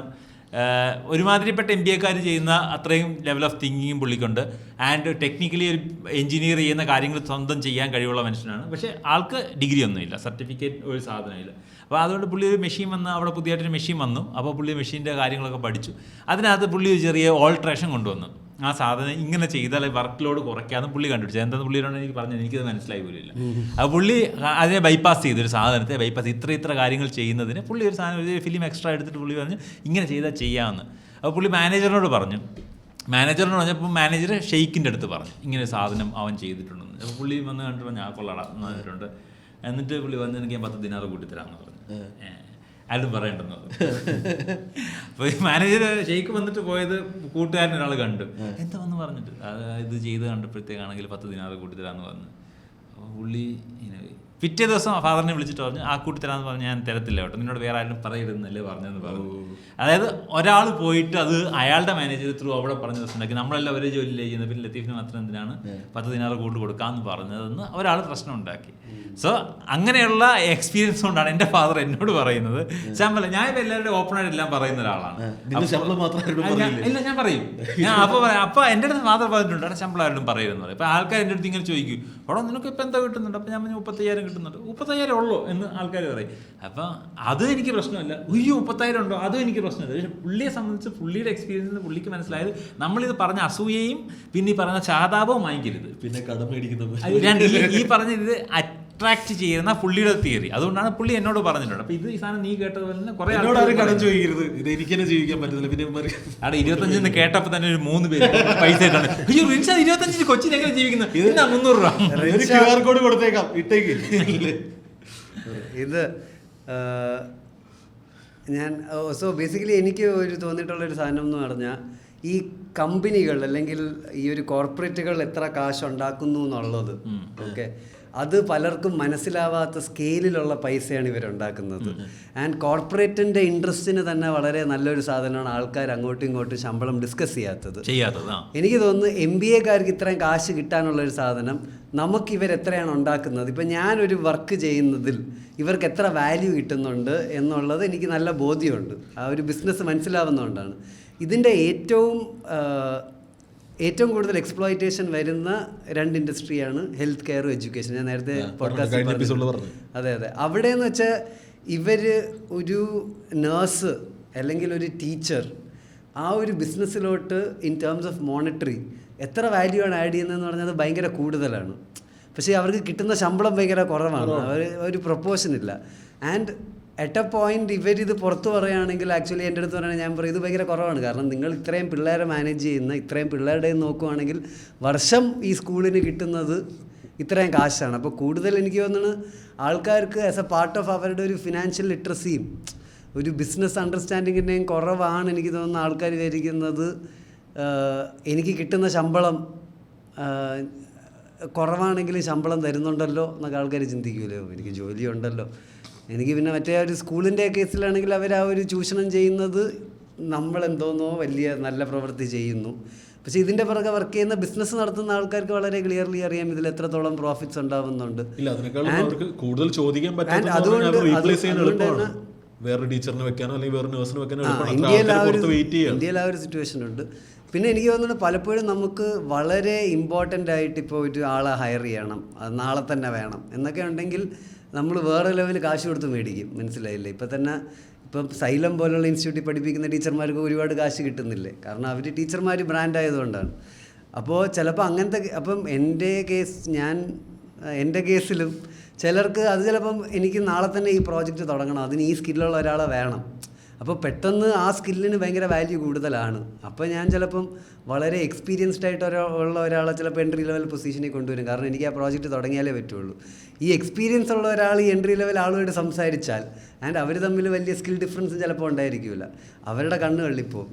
എൻ്റെ അടിയിൽ റിപ്പോർട്ട് ചെയ്യുന്ന ചില മാനേജേഴ്സിന് എൻട്രി ലെവൽ, കാരണം കമ്പനി അങ്ങനെ നന്നായിട്ടുള്ളതുകൊണ്ട് കമ്പനിയുടെ കാശ് കൂടുതൽ കിട്ടുമ്പോൾ നമ്മൾ ഡെഫിനറ്റ്ലി നമ്മളും ഒക്കെ പണ്ടിപ്പോൾ ഒരു 3 ലക്ഷം ചിലവാക്കണമെങ്കിൽ അത് വളരെ ചിന്തിച്ച് ചിലവാക്കുകയുള്ളൂ. ഇപ്പോഴാണെങ്കിൽ ആ ചിന്തിച്ച് ചിലവാക്കുന്നത് ചിലപ്പം 5 ലക്ഷം രൂപയായിരിക്കും. അപ്പം അങ്ങനെ മാറിയിട്ടുണ്ട്. അപ്പോൾ അന്ന് 3 ലക്ഷത്തിൽ കയറിയവർക്ക് ചിലപ്പോൾ ഇന്ന് 3.5 ഉള്ളൂ. അതേ സ്കില്ലിൽ നിൽക്കുന്ന ആൾക്കാർക്ക് ഇന്ന് 5.5 കിട്ടുന്നുണ്ട്. അപ്പോൾ കോർപ്പറേറ്റിൻ്റെ ഒരു വളരെ ഇൻട്രസ്റ്റാണ്, കോർപ്പറേറ്റിൻ്റെ ഇൻട്രസ്റ്റ് സെർവ് ചെയ്യാൻ പറ്റിയ ഒരു സാധനമാണ് ആൾക്കാർ അങ്ങോട്ടും ഇങ്ങോട്ടും ഒരിക്കലും ശമ്പളം ഡിസ്കസ് ചെയ്യരുത്. ആൻഡ് അവിടെയാണ് യൂണിയൻസ് ഉണ്ടാവുന്നത്. യൂണിയന്റെ തലപ്പത്തിരിക്കുന്ന ആൾക്കാർക്ക് കാശ് കൊടുത്തിട്ട് കിടപ്പുണ്ട്. വെറുതെ മൂവ്മെന്റ് മാത്രമല്ല, അത് പറഞ്ഞ എന്നെയും ബാധിക്കും, ആൾക്കാരുടെ ശ്രദ്ധ എന്റെ മേൽ വീഴും എന്നുള്ള ആൾക്കാർ പറയുന്നത് പ്രശ്നം എന്താണ്? ആൾക്കാർ പൈസ ചോദിക്കുന്നുള്ള സാധനം എന്നുള്ളത്, 2 ആൾക്കാർ അസൂയ എന്നുള്ള സാധനമൊക്കെ ബാഡ് ലൈവായിട്ട് നമ്മുടെ വീഴുമെന്നൊക്കെ ഇപ്പോഴും ആൾക്കാർ വിശ്വസിക്കുന്നു. നമുക്കൊരു വളരെയധികം ഇൻസെക്യൂരിറ്റി ഉണ്ട്. അതായത് നമ്മുടെ ജോലി പോവും, നമ്മൾ പട്ടിണിയാവും. നമുക്ക് ആ ഒരു ഫിയർ ഓഫ് ഗെറ്റിംഗ് ബ്രോക്ക് പണ്ട് തൊട്ടേ നമ്മുടെ അല്ല, അത് നിനക്ക് മാത്രമല്ല, സൊസൈറ്റിക്ക് മൊത്തം അവരെ ആടിപ്പിച്ച, അതായത് ഈ ജോലി നിനക്ക് ഉള്ളത് അതുണ്ടാകാൻ വേണ്ടി ഇത് എന്ത് വേണമെങ്കിലും പോകും, ഇതില്ലാതെ ഒത്തിരി പേര് അവിടെ കിടപ്പുണ്ട്. ഈ സിസ്റ്റം വളർത്തുന്നത് മൊത്തം അവരെ നിലനിർത്താൻ വേണ്ടി, അതിനുവേണ്ടി ഒരു സെറ്റ് ഓഫ് എംപ്ലോയീസിനെയും സ്ലേവ്സിനെയും കോർപ്പറേറ്റ് സ്ലേവ്സിനെയും ഉണ്ടാക്കാൻ വേണ്ടിയാണ് ഈ സിസ്റ്റം അല്ലേ ഇപ്പോൾ ഉള്ളത്, അല്ലേ? അതെ, അവിടെയാണ് ഈ നേരത്തെ പറഞ്ഞ പോയിന്റ്. അതായത് ഒരു ആണ് പ്രൊവൈഡർ അല്ലെങ്കിൽ അവനെ ആരും സപ്പോർട്ട് ചെയ്യൂല, ആണ് പ്രൊവൈഡർ ആയിരിക്കണം. അപ്പോൾ അവനൊക്കെ അവൻ്റെ ജോലി ആണ് അവൻ്റെ വെർത്ത്, മനസ്സിലായില്ലേ? അല്ലെങ്കിൽ അവൻ്റെ കഴിവ്, അതാണ് ഒരു ആണത്വം എന്ന് വെച്ചാൽ പ്രൊവൈഡ് ചെയ്യാനുള്ള കഴിവാണ്. ആ ഒരു അങ്ങനത്തെയൊക്കെയുള്ള ചെറിയ ഇൻസെക്യൂരിറ്റി തലയിൽ അടിച്ചു കയറി ഇരിക്കുന്നതുകൊണ്ടാണ് ആൾക്കാർ രാത്രി 12:30 ഫോൺ വിളിച്ചാൽ എടുക്കുന്നത്, അല്ലേ? അത് ഇന്ത്യയിൽ മാത്രമേ ഉള്ളൂ ഈ ഒരു പ്രശ്നം. അതായത് നിങ്ങൾ അലമ്പുണ്ടാക്കുകയാണെങ്കിൽ നിങ്ങൾ അപ്പം പറഞ്ഞിടും. കാരണം നിങ്ങളുടെ ജോലിയിൽ വരാൻ താല്പര്യമുള്ള ഒരു 10 പേര് വേറെ ഉണ്ട്, കഴിവുള്ള. അതെ, അത് ഇന്ത്യയുടെ അതെ പെർസെന്റേജ് എടുത്തു നോക്കിയാൽ, ഞാൻ അൺഎംപ്ലോയ്മെന്റിന്റെ പെർസെന്റേജ് എടുത്താൽ അത് കറക്റ്റ് മനസ്സിലായി. എത്ര പേര് സ്വീപ്പർ തസ്തികയ്ക്ക് വേണ്ടി 1.5 കോടി ആൾക്കാർക്ക് അപ്ലൈ ചെയ്യുന്നു. ഇവിടെ ജയിലിൽ ആരാച്ചാരുടെ ഒഴിവ് അത് 1-2 ഒക്കെ കാണത്തുള്ളൂ. അതിനുവേണ്ടി വിളിച്ചപ്പോൾ 10,000-കണക്കിന് ആൾക്കാർ, അത് MA മാസ്റ്റേഴ്സ് ബിരുദം, ബിരുദാനന്തര ബിരുദം, PhD ആൾക്കാരൊക്കെ വന്ന് അപ്ലൈ ചെയ്തിട്ട് അവസാനം അവർക്ക് കൊടുക്കണം വേണ്ട തീരുമാനമാക്കാതെ തിരിച്ചു വിട്ട് സംഭവം കേരളത്തിലുണ്ടായിട്ടുണ്ട്. അതായത് ഗവൺമെന്റ് ജോബ് അത് എപ്പോഴും ഉള്ളതല്ല, തൂക്കുമരത്തിലെ ആരാചാരം എന്ന് പറഞ്ഞാൽ എപ്പോഴും ഉള്ള വേക്കൻസി ഒന്നല്ല ജോലി. അതൊക്കെ അതിന്റെ സാലറി ആൾക്കാർ അങ്ങോട്ട് കാശ് കൊടുത്ത് ജോലി കയറും. ചില അസിസ്റ്റന്റ് പ്രൊഫസറായിട്ടൊക്കെ ഒരു പ്രൈവറ്റ് കോളേജിൽ കയറുന്നെങ്കിൽ 25 ലക്ഷം രൂപയെ കൊടുക്കണം. അത് നിങ്ങൾ 2 വർഷത്തെ ശമ്പളം വെച്ച് പോലും തിരിച്ചെടുക്കുന്നില്ല. അധ്യാപകർക്ക് പ്രൈവറ്റ് അധ്യാപകർ ഒരു സെറ്റ് ഓഫ് ആൾക്കാർ അങ്ങനെ തന്നെയാണല്ലോ എത്രയോ വർഷങ്ങളായിട്ട്. അതെ, എന്നിട്ട് തിരിച്ചും കിട്ടൂലല്ലോ. അതായത് സ്ഥിര വരുമാനം കിട്ടും, കുറെ നാളുകൊണ്ട് കിട്ടും. പക്ഷെ അതിനേക്കാളും ഈ പറഞ്ഞ സാധനമാണ് ജോലി ഉണ്ടല്ലോ, അധ്യാപന ജോലി ആ പറയുന്ന റെസ്പെക്ട്. അല്ലേ തന്നെ പിന്നെ സ്ഥിര വരുമാനം മന്ത്ലി വരുന്നതാണ് എന്തുകൊണ്ടോ ആൾക്കാർക്ക് ഒരു ഇഷ്ടം. അല്ലാതെ ഈ 15 ലക്ഷം രൂപ വെച്ച് ഇൻവെസ്റ്റ് ചെയ്തൊരു ബിസിനസ് ഉണ്ടാക്കാൻ സ്കില്ലിന് പ്രിപ്പയർ ചെയ്യിക്കുന്നില്ല. ഇവനെ സംബന്ധിച്ച് എന്നും അടിമയായിട്ട് നിൽക്കാനോ അല്ലെങ്കിൽ ഒരു സാധനം തിരിച്ചു കൊടുക്കാനോ ഉള്ള ആളിനായിട്ട് വളർത്തുന്നത്. അപ്പോൾ അവനത് വെച്ച് എന്ത് ചെയ്യണമെന്ന് ഇവിടെ അറിയത്തില്ല, ചെയ്ത സപ്പോർട്ടിങ് സിസ്റ്റം ഇല്ല. അപ്പോൾ ആൾക്കാർ എന്ത് ചെയ്യുക, പൈസ എനിക്കറിയത്തില്ല, 15 ലക്ഷം രൂപ കഴിച്ചാൽ ഞാൻ 2 മാസം കൊണ്ട് തീർക്കും. അതിനേക്കാൾ നല്ല അത് എവിടെയെങ്കിലും കൊണ്ട് കൊടുത്തിട്ട് 25,000 വെച്ച് എല്ലാ മാസവും വാങ്ങിച്ചു കഴിഞ്ഞാൽ 7 വർഷം കൊണ്ട് ഈ പൈസ തിരിച്ചു വരും. ഓക്കെയാണ്. അപ്പോൾ അത് 30 വർഷത്തെ ജോലിയുമാണ്. അല്ല 1 കോടി രൂപയ്ക്ക് MBBS ചെയ്യുന്നത് അല്ലേ? അതൊക്കെ പവറും സ്റ്റാറ്റസും ആണെടാ. അതിപ്പോ 1 കോടിയൊക്കെ എന്ന് തിരിച്ചു എന്റെ മകൾ MBBS പഠിക്കണം. അത് 2010 വരെ 2015 വരെയെങ്കിലും സൊസൈറ്റിയിൽ MBBSകാർക്ക് അർഹിക്കുന്നതിൽ കൂടുതൽ റെസ്പെക്ട് കിട്ടുന്നത് കൊണ്ടാണ്, ഏറ്റവും വലിയ പ്രൊഫഷൻ ഡോക്ടർ എന്നുള്ളത് ആയതുകൊണ്ടാണ് ആൾക്കാർ അത്ര ഇൻവെസ്റ്റ് ചെയ്തുകൊണ്ടിരുന്നത്. 2020 തൊട്ട് എനിക്ക് തോന്നുന്നില്ല. അതായത് ജോൺജ പറഞ്ഞാലും നമുക്ക് ഉണ്ടാക്കാം എന്നുള്ളൊരു സാധനം ഉണ്ടല്ലോ. പക്ഷെ അവിടെയും ഈ പറഞ്ഞ പോലെ എല്ലാരും മമ്മൂട്ടി ആവുന്നില്ലെന്ന് പറയുന്ന പോലെ ഈ 1 CR ഇറക്കിയാലും ഉണ്ടാക്കുന്ന ഡോക്ടർമാർ ഇറക്കാൻ കപ്പാസിറ്റി ഉള്ള ഫാമിലിന്നാണ് അത് വരുന്നത്. അതെ, അവർക്ക് 1 CR പ്രശ്നമായിരിക്കും. അവർക്ക് ഡോക്ടർ ആയിരിക്കും. ചിലപ്പോൾ അത് കഴിഞ്ഞ് ചിലപ്പോൾ പുറത്തു പോയി പഠിച്ചു വന്നു കഴിഞ്ഞ് ചിലപ്പോൾ ഒരു ആർട്ടിസ്റ്റോ ആക്ടറൊക്കെ ആവാം. അല്ലേ വ്യത്യാസം? നേരത്തെ നമ്മൾ ഡെസിഗ്നേഷൻ്റെ ഒരു കാര്യം പറഞ്ഞില്ലായിരുന്നു. അതിൽ ജെറി സൈൻഫെൽഡിൻ്റെ ഒരു നല്ല തമാശ ഉണ്ട്. അതായത് ഈ assistant to the regional manager അങ്ങനത്തെ കുറെ പോസ്റ്റുകൾ, അതൊക്കെ ആണുങ്ങള് അല്ല അങ്ങനത്തെ കുറെ ഡെസിഗ്നേഷൻ ഉണ്ടല്ലോ. Assistant senior VP, assistant senior VP, ഇതൊക്കെ ആണുങ്ങള് ആക്ഷൻ കിട്ടാൻ വേണ്ടി ഉണ്ടാക്കിയ കാര്യങ്ങളാണ്. കാരണം ഒരു പെണ്ണ് വന്നിട്ട് ചോദിക്കുക എന്താണ് ഇപ്പൊ സിനിമ പറഞ്ഞത്, ഞാൻ അവിടുത്തെ അസിസ്റ്റന്റ് സീനിയർ പ്രൊഡക്റ്റ് മാനേജറാണ്. മനസ്സിലായില്ലേ? അപ്പം പെണ്ണ് കൊള്ളാം. പക്ഷെ പെണ്ണുങ്ങളുടെ കേസിൽ ആണുങ്ങൾക്ക് അങ്ങനെയില്ല, ഇറച്ചി വെട്ടാണ്. എന്നാലും ലോലന്മാര് പാവങ്ങളാണ് ആണുങ്ങളല്ലേ.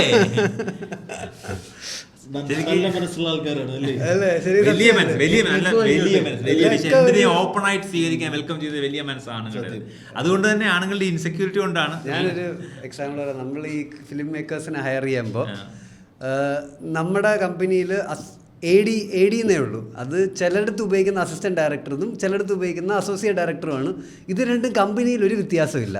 ഓക്കെ, കമ്പനിയിൽ ഇത് രണ്ടും ഒരു വ്യത്യാസമില്ല. ഞാനും ചിലപ്പം ചിന്തിക്കാതെ ചിലപ്പോൾ സംസാരിക്കാൻ ഞാൻ പറയാം അസോസിയേറ്റ് ഡയറക്ടറാണ് പോസ്റ്റ് എന്നുള്ളത്.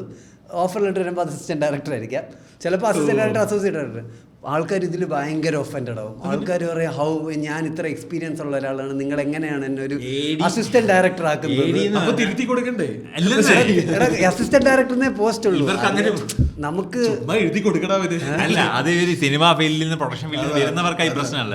അവിടെ AD എന്ന് പറഞ്ഞാൽ പട്ടിപ്പണി എടുക്കുന്ന വെറും താഴേക്കടയുള്ളവരായിട്ട് ഇവർ കാണുന്നത്. ലൈറ്റ് ബോയ്സിന്റെ ഒറ്റ മോളി മാത്രമേ അവർക്ക് സാധനമുള്ളൂ. നമ്മുടെ ഇവിടെ അസോസിയേറ്റ് ഡയറക്ടർ പട്ടിപ്പണി എടുക്കുക. പക്ഷേ സിനിമയിൽ അസോസിയേറ്റ് ഡയറക്ടറിന്റെ അസിസ്റ്റന്റ് ഡയറക്ടറിനെ മുകളിൽ നിന്നുകൊണ്ട് കൺട്രോൾ ചെയ്യുന്നതാണ്. ഇനി ഇതിന് മുകളിൽ ഒരു സാധനം അടിയും ചീഫ് അസോസിയേറ്റ് ഡയറക്ടർ എന്ന് പറയും. കാരണം അവർ അസോസിയേറ്റ് ഡയറക്ടറിന്റെ മുകളിലാണ്. ഇതൊക്കെ വർഷങ്ങളുടെ സീനിയോറിറ്റി കൊണ്ട് അവർ കരുതുന്ന ഒരു സാധനത്തിന്റെ അപ്പുറത്തേക്ക്. ഇതൊക്കെ ആക്ച്വലി ആൾക്കാർ മനസ്സിലാക്കേണ്ടതെന്ന് പറഞ്ഞാൽ അവരുടെ ഒരു ചെറിയ ലോകത്തെ ഇതൊക്കെ ഒരു വലിയ ബാധകമായിട്ട് വരുള്ളൂ. ഇപ്പൊ എൻ്റെ അടുത്ത് വന്നിട്ട് പക്ഷെ അതൊന്ന് വാലിഡേഷൻ എടുക്കുന്ന ആൾക്കാർക്ക് അതാണ് എല്ലാം അല്ലേ? ഇല്ല, ആൾക്കാർ പറയുന്നുണ്ടല്ലോ ഇപ്പം നിങ്ങൾ ആരാണെന്ന് ചോദിച്ചാൽ ഹൂ ഇസ് റിൻഷ എന്ന് ചോദിച്ചാൽ പലരും പറയുന്നത് ഹൂ ഇസ് എന്ന് ചോദിച്ചാൽ പലരും പറയുന്നത് അവർ ചെയ്യുന്ന ജോലിയാണ്. അത് തന്നെ വളരെ തെറ്റാണ്. നമ്മൾ ഒരിക്കലും നമ്മുടെ ജോലി വെച്ച് ഡിഫൈൻഡ് ആവുന്നത്. ദീപക് മോഹൻ ഫണ്ണി ഗായ്, ദീപക് മോഹൻ ഇതുകൊണ്ടാണ് ആൾക്കാർ ജോലി പറയുന്നത്. അല്ല, അങ്ങനെ നോക്കി കഴിഞ്ഞാൽ നമ്മൾ സ്റ്റാൻഡപ്പ് കോമിക് എന്നല്ലേ പ്രൊഫഷൻ തന്നെയാണ്. അനീസം Latheef is a loving caring guy. അങ്ങനെ നോക്കിക്കഴിഞ്ഞാൽ ഒരുപാട് ഡെഫിനിഷൻ ഉള്ള ആളാണ് അങ്ങനെ ആയിരിക്കണം. ഹ്യൂമൻ ബീങ് എന്നൊക്കെ പണിയൊന്നും ഇല്ലല്ലോ. ആ ഒരു ഡെസിഗ്നേഷൻ ഉണ്ട്. ഒരു ഫിനാൻഷ്യൽ ഇൻസെക്യൂരിറ്റി ഉണ്ട്. അതായത് നമ്മൾ അവിടെയാണ് എനിക്ക് തോന്നുന്നത് ചെറുതായിട്ട് ഞാനും കുറച്ച് കമ്പയർ ചെയ്യുന്നത്. ഇങ്ങനെ കുഴപ്പമില്ല ആ ഒരു സാധനം വരുന്നത് കോൺസ്റ്റന്റ് സ്റ്റേറ്റ് ഓഫ് കമ്പാരിസണിലാണോ? കോൺസ്റ്റന്റ് സ്റ്റേറ്റ് ഓഫ് കമ്പാരിസണിലോട്ടാണ് നാച്ചുറലി ബൈ ഡിഫോൾട്ട് നിൽക്കുന്നത്. ഞാനത് ഡിഫീറ്റ് ചെയ്യാൻ നോക്കും. അതായത് ഡിഫീറ്റ് അല്ല, അതും കോമ്പറ്റീഷനായി പോയി. അത് അതിൻ്റെ മുകളിൽ വരാൻ നോക്കുന്നുണ്ട്. അതിൻ്റെ മുകളിൽ വരാൻ പിന്നെ കോമ്പറ്റീഷനായി എന്ന് വെച്ചാൽ അങ്ങനെ ചിന്തിക്കാതെ ഇരിക്കാൻ നോക്കുന്നുണ്ട്. ഇല്ല, പക്ഷെ ഇപ്പം ഇല്ല. കോമ്പറ്റേറ്റീവ്ലി ഓരോ സ്റ്റേജിൽ അല്ലെങ്കിൽ എപ്പോഴും ട്രെയിൻ ടു തിങ്ക് കഴിക്കുകയാണെന്നുണ്ടെങ്കിൽ ഇത് ഫുള്ള് കഴിക്കണം. അതുണ്ട് വിത്തിൻ സെക്കൻഡ്സ് അല്ലെങ്കിൽ പഠിച്ചു തീർക്കണം. അതെ അതെ. ആ ഒരു സാധനം പരീക്ഷ ഫസ്റ്റ് ആണ്. ഫസ്റ്റ് ആവണം. സ്റ്റാൻഡപ്പ് കോമഡിയുടെ കേസില്ല. അതെ അതെ അതുണ്ടായിരുന്നു, കുറേ അധികം ഉണ്ടായിരുന്നു. പക്ഷേ അതിപ്പോൾ ഇല്ല, ഇപ്പം ഇല്ലെന്ന് എനിക്ക് തോന്നുന്നു. ഇടയ്ക്കിടയ്ക്ക് ഇപ്പോൾ അവിടെ ഞാനിപ്പോൾ ചിന്തിക്കാറുണ്ടോ, ഞാൻ അത്ര കഴിഞ്ഞ ദിവസം ഞാനിങ്ങനെ ചിന്തിക്കാറ് ഞാൻ അത്രയും ട്രാവൽ ചെയ്തിട്ടില്ലല്ലോ എന്ന്. പിന്നെ ഞാൻ വിചാരിച്ചു ഞാൻ ആവശ്യത്തിന് ട്രാവൽ ചെയ്തിട്ടുണ്ടല്ലോ. ട്രാവൽ ചെയ്യുന്നത് അതെ അതെ ഞാൻ വിചാരിച്ചു ഞാനാണെങ്കിൽ travelling experience, new place, new people, new culture, പുതിയ കാര്യങ്ങൾ. ഞാൻ ഹിമാചൽ നല്ല കുറച്ച് വേറെ രീതിയിൽ സോളോ നല്ല കടമക്കുടിയോ കൊടൈക്കനാലോ. സ്പിരിച്വൽ അവേക്കനിങ് ആയില്ലേ? അപ്പോഴല്ലേ നമുക്ക് തോന്നിയത് കോമ്പറ്റീഷനിലൊന്നും ഒരു കാര്യം ഒരു ഓറ കാണാൻ പറ്റുന്നത് ശരിക്കും. പക്ഷെ എനിക്കാണെങ്കിൽ ആക്ച്വലി ഫിനാൻഷ്യൽ ഇൻസെക്യൂരിറ്റി ഞാനൊന്നും പറയുന്നില്ല. നിങ്ങൾ കഴിഞ്ഞ ജന്മത്തിൽ ആരെയും നിങ്ങൾക്ക് ഓർമ്മയുണ്ടോ? എന്തെങ്കിലും പൊടി വലിച്ചു കയറ്റിയ ഉടനെ ഇവനൊക്കെ സ്പിരിച്വൽ അവേക്കനിങ് ഓറയല്ല. ഫിനാൻഷ്യൽ ഇൻസെക്യൂരിറ്റി ഏറ്റവും കുറവുള്ള ഒരു വ്യക്തി അനീസിക്കയാണെന്ന്. ഫിനാൻഷ്യൽ ഇൻസെക്യൂരിറ്റി ഏറ്റവും കുറവ് അനീസിക്കയ്ക്ക് ഞാൻ പറയുന്നത് വെച്ചാൽ കമ്പാരിസൺ ഫിനാൻഷ്യൽ ഇൻസെക്യൂരിറ്റി അല്ല, അനീസിക്കയ്ക്ക് ആ ഒരു ആങ്സൈറ്റി ഇല്ല. അതായത് നാളെ എന്ത് നടക്കും അത് റിൻഷാദിന് കുറച്ചില്ല. അതായത് നാളത്തേക്ക് വേണ്ടി അത് റിൻഷാനില്ല. ജോണിനുണ്ട്. ജോണിന് പിന്നെ ജോൺ ഫിനാൻഷ്യലി സോർട്ടഡ് ആണല്ലോ. ജോൺ അത് ബുദ്ധിപൂർവ്വമായി ജോൺ ഫിനാൻഷ്യലി സോർട്ട് ഔട്ട് ചെയ്തു ജോണിന്റെ ലൈഫ്. കമ്പാരിറ്റീവ്ലി ഈ റാങ്ക് കിട്ടാൻ ഞാനും ജോണൊക്കെ അതിന്റെ ഏറ്റവും താഴെ വരത്തുള്ളൂ. അതിന്റെ മുകളിൽ അതിന്റെ മുകളിൽ മഹാദേവൻ, അതിന്റെ മുകളിൽ ദേവൻ. നീ ശരിക്കും കൺസേൺ ആണ് അതിനെപ്പറ്റി. അതിന്റെ താഴേക്ക് വരുന്നവർ നമ്മൾ നായർമാർക്കുള്ള ഒരു ഇത് മുസ്ലിങ്ങൾക്ക് പത്രമില്ല. മനസ്സിലായി? മാപ്പിളമാരാണ് എന്താ പറയാ, നസ്രാണികൾക്ക് തീരെ ഇല്ല. അങ്ങനെയല്ല, എനിക്ക് നമ്മളുടെ കുറെ പേരുടെ നേച്ചർ കൊണ്ടാണ് തോന്നുന്നു അങ്ങനെ. നമ്മൾ അത്രയും ആങ്ഷ്യസ് ആൻഡ് അതിനെപ്പറ്റി അതിനനുസരിച്ചുള്ള ഡ്രോബാക്സ് നമുക്കുണ്ട്. ഇപ്പം അതായത് നമ്മൾ പൈസ കരുതി വെക്കാൻ വേണ്ടി ശ്രമിക്കുന്നില്ല എന്നുള്ളൊരു സാധനമുണ്ട്. അത് എന്തുകൊണ്ടാ വെച്ചാൽ നമുക്ക് അതിനെപ്പറ്റി വലിയ കരുതലില്ല. ഇവിടെ ഒരു 500 കിട്ടിയാലും 5000 കിട്ടിയാലും ഒരുപോലെ തീരും. അത്രേ ഉള്ളൂ. ഒന്നും ഇല്ലെങ്കിലും നമ്മൾ അങ്ങനെ പോകും. അപ്പം നമ്മൾ ഇത്രയും നാൾ നമ്മളൊക്കെ ആ കിട്ടിയ പൈസയൊക്കെ എന്തിനായിരുന്നു, ഇപ്പം ഒന്നുമില്ല നമ്മളിത് പോകുന്നത് വെറുതെ ഇങ്ങനെ. കഴിഞ്ഞൊരു മാസമായിട്ട് കയ്യിൽ ഒന്നും ഇല്ലാതെയാണല്ലോ ഞാൻ ഇങ്ങോട്ട് പോയിക്കൊണ്ടിരുന്നത്. ആരുടെയൊക്കെ കാശ് വെച്ച് ജീവിക്കുന്നതായിരുന്നാലും ജീവിക്കും. വീട്ടിൽ ഉള്ള പട്ടികളുണ്ട്, തെരുവിലുള്ള പട്ടികളുണ്ട്. എല്ലാ പട്ടികളും ജീവിക്കുന്ന പോലെ അനീസും ജോണും അതൊക്കെ അങ്ങ് ജീവിച്ചു പോകും. നമ്മൾ ഏത് വീട്ടിലാണോ തെരുവിലാണോന്നൊന്നും ആരും അറിയേണ്ട കാര്യമില്ല. അങ്ങനെ നിങ്ങളെ തെരുവിലാക്കുവോ? ഇല്ലല്ലോ. ആര് തെരുവിലാക്കൂല. തെരുവിന്റെ മക്കളാണ്. റിലേഷൻഷിപ്പിൽ ആണുങ്ങളുടെ ഇൻസെക്യൂരിറ്റി എന്തായിരിക്കും? ഉണ്ട്. റിലേഷൻഷിപ്പിൽ ഒന്ന് നമ്മളെ വിട്ടിട്ട് പോവോ? ഇത് രണ്ടുപേരുടെ ഇൻസെക്യൂരിറ്റി ആണെന്ന് എനിക്ക് തോന്നുന്നല്ലേ? രണ്ട് ജെൻഡറിന്റെയും ഇൻസെക്യൂരിറ്റിയെ കുറിച്ച് മാത്രം പറഞ്ഞത് എനിക്ക്. പക്ഷെ അത് രണ്ടുപേരുടെ ഇൻസെക്യൂരിറ്റി ആണെന്ന് എനിക്ക് തോന്നുന്നു. ഒരു സാധനമുണ്ട്. അതായത് ഞാൻ വയസ്സായി, പാർക്കിൻസൺസ് പിടിച്ച്, അൽഷൈമേഴ്സ് പിടിച്ച്, ഡെമെൻഷ്യയും പിടിച്ച്, എനിക്ക് ബോധമില്ലാത്ത സമയത്ത് എന്നെ നോക്കാൻ ആരും കാണൂലല്ലോ. അവരായിരിക്കില്ല എന്നെ നോക്കാൻ ആരും ഇല്ലല്ലോ, ഞാനിങ്ങനെ ഒറ്റയ്ക്ക് ജീവിക്കണം, എനിക്ക് നാളെ വലിയൊരു ആക്സിഡന്റ് ഉണ്ട്, എനിക്ക് നീങ്ങാൻ പറ്റുന്നില്ല, അങ്ങനെയൊക്കെ ആണെങ്കിൽ എന്നെ ആരും നോക്കും. ഇതാണ് എന്നോട് ആദ്യം ചോദിക്കുന്നത്, വയസ്സുകാലത്ത് ആരെങ്കിലും കൂടെ അല്ലെങ്കിൽ നിങ്ങൾ നോക്കാൻ ആൾക്കാർ വേണ്ടേ, അതിന് മക്കള് വേണ്ടേ? അവരുടെ ഇൻസെക്യൂരിറ്റി ആയതുകൊണ്ട് അവരത് പറയുന്നത്. അവരെ എനിക്കൊന്ന് ആ പേരന്റൽ കാറ്റഗറിയുടെ, നമ്മുടെ പേരൻസിന്റെ ആ ഏജ് കാറ്റഗറിയുടെ ഏറ്റവും വലിയ ഇൻസെക്യൂരിറ്റി ഒന്നായിരുന്നു നമ്മളെ നോക്കാൻ ആരെങ്കിലും വേണം, നമുക്ക് ആരെങ്കിലും വേണം എന്നുള്ള സാധനം അന്ന് ഭയങ്കര പോപ്പുലർ. എനിക്കത് ഇപ്പോൾ അത് കുറച്ച് കുറഞ്ഞു വരുന്നുണ്ട് തോന്നുന്നു. കാരണം പിള്ളേരെ സംബന്ധിച്ച് ഇപ്പോഴത്തെ ന്യൂജൻ പിള്ളേരൊക്കെ എനിക്ക് തോന്നുന്നു അത്രയും കൺസേൺഡ് അല്ല. കാരണം എന്താന്ന് വെച്ചാൽ അവര് നോക്കുന്നില്ല, അവരുടെ പേരൻസിന് മൈൻഡ് പോയി. അപ്പോൾ അവർക്കറിയാം എൻ്റെ കുട്ടികൾ വരുമ്പോഴാ കാറ്റഗറിയിൽ മൈൻഡ് ചെയ്യലെന്നുള്ളത്. പക്ഷേ നമ്മുടെ പേരൻസിന്റെ സിറ്റുവേഷൻ വെച്ചാൽ അവർ ആ വെർജിലായിരുന്നു. അതായത് അവർ കുറെ പേര് നോക്കുന്നുണ്ട്, എന്നാൽ കുറച്ച് പേര് നോക്കുന്നില്ല, പേരൻസിനെ തള്ളിയിട്ടൊക്കെ പോകുന്ന ആ ലെവലിൽ നിൽക്കുമ്പോഴത്തേക്ക് അപ്പോൾ അവർ കൺഫ്യൂസ്ഡ് ആയി. എൻ്റെ മക്കളെ വളർത്തിക്കൊണ്ടത് ഇവൻ ഏത് കാറ്റഗറി പോയി, എന്നെപ്പോലെ എൻ്റെ പേരൻസിനെ നോക്കുവോ, അതിന് എന്നെപ്പോലെ എൻ്റെ പേരൻസിനെ തള്ളിക്കളയുന്നവനാവുമോ? ആ സാധനം ഉള്ളത് കൊണ്ട് അതിന്റെ കഥകളൊക്കെ പറയില്ലേ, ഞാൻ എൻ്റെ അല്ല അത് നമ്മൾ കണ്ടിട്ടുണ്ട്. എനിക്ക് ഞാൻ എൻ്റെ 2 ഗ്രാൻഡ് പേരൻസിൻ്റെയും അവരവരുടെ മക്കൾ എങ്ങനെ നോക്കും നമ്മൾ കണ്ടിട്ടുണ്ട്. നിങ്ങൾ രണ്ടുപേരും കണ്ടിട്ടില്ലേ അത്? അപ്പോൾ അതുകൊണ്ട് അവർക്ക് ഇത് പറഞ്ഞു തരേണ്ട ആവശ്യം വന്നിട്ടില്ല. കാരണം അവരത് കാണിച്ചു തരുന്നതിൻ്റെ റീസൺസിലൊന്ന് നമ്മളെ ഇങ്ങനെ നോക്കണമെന്നുള്ള. പക്ഷേ എനിക്ക് തോന്നുന്നു നമ്മുടെ ഒരു ഏജ് വരെ അതിങ്ങനെ നിർബന്ധിച്ച് പറയേണ്ട ആവശ്യമില്ല. ഇപ്പോഴത്തെ പിള്ളേരാണ് ഇത് അവർ കൂടുതൽ പറയുന്നത്. ചിലപ്പോൾ എൻ്റെ കാറ്റഗറിയിൽ തന്നെ കുറേ ആൾക്കാർ പറഞ്ഞിട്ടുണ്ടാവും, നിനക്ക് തോന്നുന്നുണ്ട് നിങ്ങളോടൊക്കെ എന്തായാലും പേര് ഞങ്ങളെ നോക്കണേടാ നമ്മൾ കഴിഞ്ഞ ദിവസം ഒരു എന്ന് ഫ്രണ്ടിന്റെ പറയാറുണ്ടോ? വീട്ടിൽ പോയി. ആ ഫ്രണ്ടിന്റെ അച്ഛന് അസുഖം, ക്യാൻസർ ആയിട്ടിരിക്കുകയാണ്. അപ്പോൾ നമ്മൾ വീട്ടിൽ പോയപ്പോൾ ആ ഫ്രണ്ട് മാരീഡ് അല്ല. അപ്പോൾ ആ ഫ്രണ്ടിന്റെ അച്ഛൻ ആദ്യം പറഞ്ഞ അതാണ്, അതായത് എനിക്കിപ്പോൾ ഇങ്ങനെ നടന്നപ്പോൾ എനിക്ക് എൻ്റെ ഭാര്യ ഇല്ലായിരുന്നെങ്കിൽ എനിക്കൊന്നും ചെയ്യാൻ പറ്റില്ലായിരുന്നു. എൻ്റെ ഭാര്യയാണ് എൻ്റെ ഈ ഒരു ഫേസിൽ എൻ്റെ ഏറ്റവും വലിയ സ്ട്രെങ്ത്ത്. അപ്പോൾ എൻ്റെ ഏറ്റവും വലിയ പേടിയെന്ന് വെച്ചാൽ നാളെ നമ്മളെല്ലാം പോയി കഴിഞ്ഞിട്ട് എൻ്റെ മോന് ഇങ്ങനത്തെ ഒരു സാധനം ഉണ്ടാവുകയാണെങ്കിൽ അവൻ്റെ കൂടെ ആരും കാണൂലല്ലോ എന്നുള്ളതാണ്. അപ്പോൾ അവൻ്റെ അടുത്ത് ഒന്ന് പറ കല്യാണം കഴിക്കാൻ, മനസ്സിലായില്ല. ഇതെങ്കിലും കണ്ടിട്ട് അവൻ മനസ്സിലാക്കി എന്തുകൊണ്ട് കല്യാണം കഴിക്കുന്നില്ല എന്നുള്ളൊരു സാധനം. അപ്പോൾ എനിക്ക് തോന്നുന്നു കൊച്ചിലേ തൊട്ടേ നമ്മുടെ അടുത്ത് കല്യാണത്തിൻ്റെ ഒരു മേജർ സെല്ലിംഗ് പോയിന്റ് ഇതാണ്. നാളെ നിങ്ങൾക്ക് അൽഷൈമർ പിടിച്ച്, ഡെമൻഷ്യ പിടിച്ച്, പാർക്കിൻസൺസ് പിടിച്ച്, അതിൻ്റെ കൂടെ മൾട്ടിപ്പിൾ സ്ക്ലെറോസിസും പിടിച്ച് നിങ്ങൾക്ക് നിങ്ങളുടെ ഒരു ഞരമ്പും ഒന്നും വർക്ക് ചെയ്യാത്തൊരവസ്ഥയിൽ നിങ്ങൾ ആര് നോക്കും? ഞരമ്പൊന്നും വർക്ക് ചെയ്യത്തില്ല, ആരും നോക്കിയിട്ട് കാര്യമൊന്നും നടക്കുന്നില്ല. ഇതൊരു വലിയ പ്രശ്നമായിട്ട് കാണുന്ന കൺട്രികളിലൊക്കെ അവർ പ്രോപ്പറായിട്ട് അവരുടെ പെൻഷൻ സേവിങ് ഒക്കെ എടുത്തിട്ട് ഒരു പെർഫെക്റ്റ് ഈ വൃദ്ധസദനം എന്നൊക്കെ പറഞ്ഞതിനെ കളയരുത്. അതൊക്കെ എനിക്കൊന്ന് കുറച്ചുകൂടെ പെർഫെക്റ്റ്ലി ഒരു കോർപ്പറേറ്റ് സെറ്റപ്പ് ആണല്ലോ. ഓൾഡ് ഏജ് ഹോം എന്ന് പറഞ്ഞാൽ അതങ്ങനെ രീതിയാണ്. സോഷ്യൽ സെക്യൂരിറ്റി ഉണ്ടല്ലോ, എല്ലാ സാധനം. അതായത് ഒരാൾ ഇപ്പം നിങ്ങളുടെ മക്കൾ എന്താണോ ചെയ്യുന്നത് അതുപോലെ ചെയ്യുന്ന ഒരു സെറ്റ് ഓഫ് ഒരു കെയർ ടേക്കേഴ്സ് ഉണ്ടാവുമല്ലോ അവിടെ. പല കപ്പിൾസും ഡിവേഴ്സ് ആവാത്ത ഒരു കാരണം ഇതുകൊണ്ടാണ്. അതായത് അവർ ഓൾറെഡി വയസ്സാണ്, ഇനിയും വയസ്സാകുമ്പോൾ എന്നെ നോക്കാൻ ആരും ഇല്ലല്ലോ, എന്നെ നോക്കാൻ പക്ഷെ ഒരേ ഏജ് മാത്രമേ ഉള്ളൂ. ഒരേ ഏജ് കാറ്റഗറിയിൽ രണ്ടുപേരും എങ്ങനെ നോക്കാൻ? അവിടെ ഈ പറഞ്ഞ പോയിന്റ് മക്കൾ നോക്കണം എന്നുള്ള പോയിന്റ് മാത്രമേ വാലിഡ് ഉള്ളൂ. ഭാര്യ നോക്കുക വലിയ വയസ്സ് വ്യത്യാസം ഉണ്ടെന്നുണ്ടെങ്കിൽ ചിലപ്പോൾ അന്നൊക്കെ നടക്കാൻ, അതായത് 60 വയസ്സുള്ളവർ 25-30 വയസ്സുള്ളവർ കിട്ടുവാണെങ്കിൽ ഇത് നടക്കും. ചിലരിങ്ങനെ ഈ 60 വയസ്സുള്ള ആൾക്കാരൊക്കെ ഇപ്പോഴും എനിക്ക് തോന്നുന്നു ഇങ്ങനെ 20-25-30 വയസ്സുള്ള പിള്ളേരെ കെട്ടിക്കൊണ്ടുപോകും. പൈസ ഉണ്ടെങ്കിൽ രണ്ടാമത് കിട്ടാനൊക്കെ പറ്റും ആൾക്കാർ. അതായത് ഇതിനു വേണ്ടി മാത്രം, അതായത് നോക്കാൻ വേണ്ടി മാത്രം അങ്ങനെ കെട്ടിപ്പോ.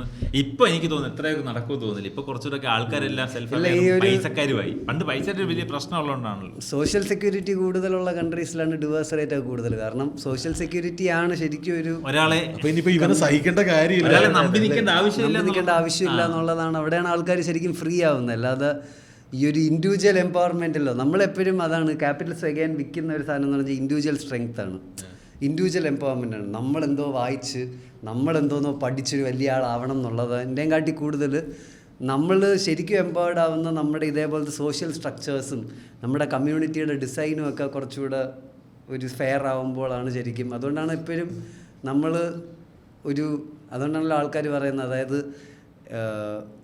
ഞാനിപ്പോൾ പ്ലാസ്റ്റിക് സ്ട്രോ ഉപയോഗിക്കുന്നതുകൊണ്ട് സൊസൈറ്റി അതിൻ്റെക്കാട്ടി എത്രയോ കൂടുതലാണ് കമ്പനീസ് ഈ പ്ലാസ്റ്റിക്കും ഈ പൊല്യൂഷനൊക്കെ കോൺട്രിബ്യൂട്ട് ചെയ്യുന്നത്. അപ്പോൾ എപ്പോഴും എനിക്ക് തോന്നുന്നു കൂടുതൽ ആ ഒരു എംപവർമെൻറ്റ് വരുന്നത് കമ്മ്യൂണിറ്റി സ്ട്രക്ചർ ശരിയാവുക. ആക്ച്വലി നമ്മുടെ നാട്ടിൽ ഇത്രത്തോളം വയസ്സാകുമ്പോൾ ആര് നോക്കും എന്നുള്ള പേടി വരുന്നത് നമുക്കൊരു സോഷ്യൽ സെക്യൂരിറ്റി ഇല്ലാത്തതുകൊണ്ടാണ്. നമുക്കാണെങ്കിൽ വർക്ക് ചെയ്യാൻ പറ്റാത്തൊരവസ്ഥയിൽ നമുക്കത് ഒന്നും ചെയ്യാൻ പറ്റില്ല. അത് യൂണിവേഴ്സൽ ഹെൽത്ത് കെയർ എന്നൊക്കെ യൂണിവേഴ്സൽ ഹെൽത്ത് കെയർ. പക്ഷെ നമുക്ക് അത്രത്തോളം ഫണ്ടില്ലല്ലോ നമ്മുടെ ഇവിടെ. ഈ രാജ്യത്ത് ആർക്കെങ്കിലും ചെയ്യാൻ പറ്റുമെങ്കിൽ എനിക്ക് തോന്നുന്നു കേരളത്തിൽ ചെയ്യാൻ പറ്റും. കേരളത്തിൽ ചെയ്യാൻ പറ്റും. അതെ, കേരളത്തിൽ ചെയ്യാൻ പറ്റും. ഈ കമ്മ്യൂണിൻ്റെ കോൺസെപ്റ്റ് ഉണ്ട്. അതായത് നമ്മൾ 4-5 ആൾക്കാർ, മനസ്സിലായില്ലേ, നമ്മൾ 4 പേരും നമ്മുടെ സേവിങ്സ് പൂൾ ചെയ്ത് നമ്മളൊരു ഫാമിലി പോലെ ജീവിക്കാം എന്നുള്ള അവിടെ ഒരു കമ്മ്യൂൺ സെറ്റപ്പ്, അങ്ങനെ ആൾക്കാർ ജീവിക്കുന്നുണ്ട്. നമ്മളിപ്പോൾ GST കോൺട്രിബ്യൂട്ട് ചെയ്യുന്ന, അല്ലെങ്കിൽ കേന്ദ്രത്തിനോട് കോൺട്രിബ്യൂട്ട് ചെയ്യുന്ന ഫണ്ടിന്റെ വളരെ കുറച്ചല്ലേ നമുക്ക് കിട്ടുന്നുള്ളൂ. നേരെ മറിച്ച് അതിൽ കുറച്ച് ശതമാനം കൂടെ നമുക്ക് തന്നെ ആക്സസ് ഉണ്ടെന്നുണ്ടെങ്കിൽ നമ്മുടെ ഗവൺമെന്റ് ചിലപ്പോൾ ചെയ്യാൻ പറ്റും. കേരളത്തിൽ ഇംപ്ലിമെന്റ് ചെയ്യാൻ പറ്റും. കേരളത്തിൽ ആ കറക്റ്റ് നമുക്ക് ആവശ്യത്തിന് ഇൻകം ഉണ്ട്, ആൾക്കാരും അത്ര കൂടുതലില്ല. ആവശ്യത്തിന് കുറച്ച് കൂടുതൽ ഡോക്ടേഴ്സ് വേണം, ഇവിടെ ഉണ്ട്. നേഴ്സുമാർ വേണം, ഇവിടെ ഉണ്ട്. ഇവിടെ കുറച്ച് കാശ് കൂട്ടി കഴിഞ്ഞാൽ ഇവിടുത്തെ ആൾക്കാർ. എനിക്ക് ആക്ച്വലി ഒരു അത് കൊടുക്കാൻ നമുക്ക് പറ്റുമെന്നെങ്കിലും എനിക്ക് അറിയില്ല എന്തിനാ ആൾക്കാർ ഇങ്ങനെ. എനിക്ക് നഴ്സുമാർക്ക് 30 ഒക്കെ ആയിരിക്കും ആവറേജ് സാലറി. ഇവിടെ 18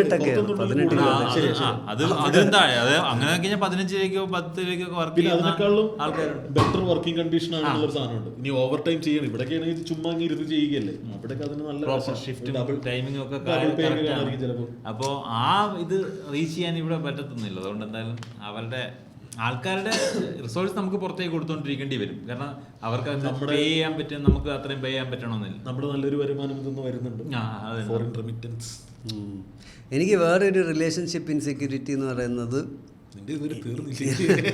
ഈ ബയോളജിക്കൽ ക്ലോക്കിന്റെ ഒരു സാധനം ഉണ്ടല്ലോ, അത് പെണ്ണുങ്ങൾക്കാണ് പിന്നെയും കൂടുതൽ. എന്നാലും എനിക്ക് എന്തോ ഗ്ലാമർ കുറഞ്ഞു പോകുന്ന ഇല്ല പാരന്റ്ഹുഡ് എന്തോ ഭയങ്കര ഒരു വലിയ സംഭവമാണ്. അച്ഛനാവുക എന്ന് പറയുന്നത് എന്തോ ജീവിതത്തിലെ ഏറ്റവും ബെസ്റ്റ് എക്സ്പീരിയൻസ് ആണ്. നിന്റെ അച്ഛൻ പറഞ്ഞു പഠിപ്പിച്ചിട്ടുണ്ടോ? ആയിരിക്കും. ഞാൻ നോക്കുമ്പോൾ എൻ്റെ അച്ഛനും അമ്മയും പറയുന്ന അവരുടെ ജീവിതത്തിലെ ഏറ്റവും മീനിങ് ഫുൾ റോൾ എന്ന് പറയുന്നത് നീയാണോ ചേച്ചിയാണോ? അങ്ങനെ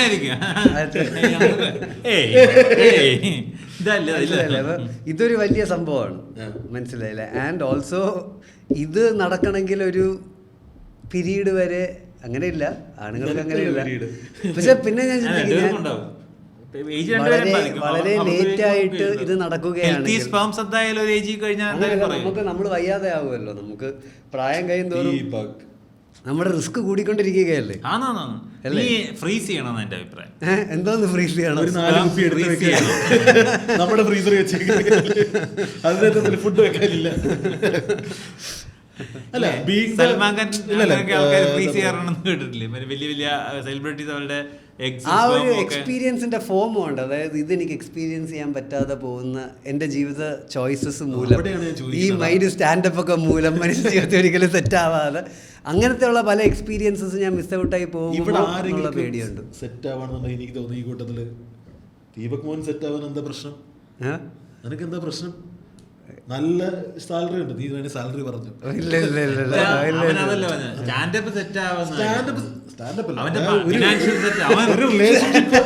ഫാമിലിയൊക്കെ സെറ്റ് ആവണം. 5 വർഷം മുന്നേ അവൻ സെറ്റ് ആവുന്നേ. നീ IAM കഴിഞ്ഞ് സ്റ്റാർട്ടപ്പും കഴിഞ്ഞ് ജോലിക്ക് കയറുമ്പോ തന്നെ നിനക്ക് വേണേ കല്യാണം കഴിക്കാൻ ലെവൽ ഓഫ് സാലറി സെറ്റ് ആവുമായിരുന്നു. അതൊക്കെ മാറ്റി വെച്ച് ഇപ്പൊ നന്നായിട്ട് നല്ലൊരു കോർപ്പറേറ്റ് ജോലിയിൽ നല്ല പൊസിഷനിൽ നിൽക്കുവാണ്. ഇല്ല, ഞാൻ പറയുന്നത് അവനതിനുള്ള സമയമില്ല. സെലിബ്രിറ്റി ആയി കഴിഞ്ഞിട്ട് അവൻ ചെയ്യത്തുള്ളൂ. അങ്ങനെയല്ല ഞാൻ പറഞ്ഞത്. അതായത് എനിക്കിത്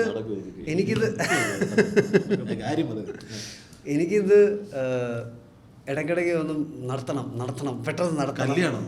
അതൊരു ഇൻസെക്യൂരിറ്റി എന്നാണല്ലോ. അതായത് ഓക്കെ, അൾട്ടിമേറ്റ്ലി ഒരു പാർട്ട്ണർ വേണോ, അൾട്ടിമേറ്റ്ലി ഒരു മീനിങ് ഫുൾ റിലേഷൻഷിപ്പ് ഒരു കുറച്ച് സമയം എക്സ്പീരിയൻസ് ചെയ്യണം എന്നുള്ളൊരു ആഗ്രഹം. ഓക്കെ, അത് ചിലപ്പം 40-ാമത്തെ വയസ്സിലും ഇതൊക്കെ ചെയ്യണം.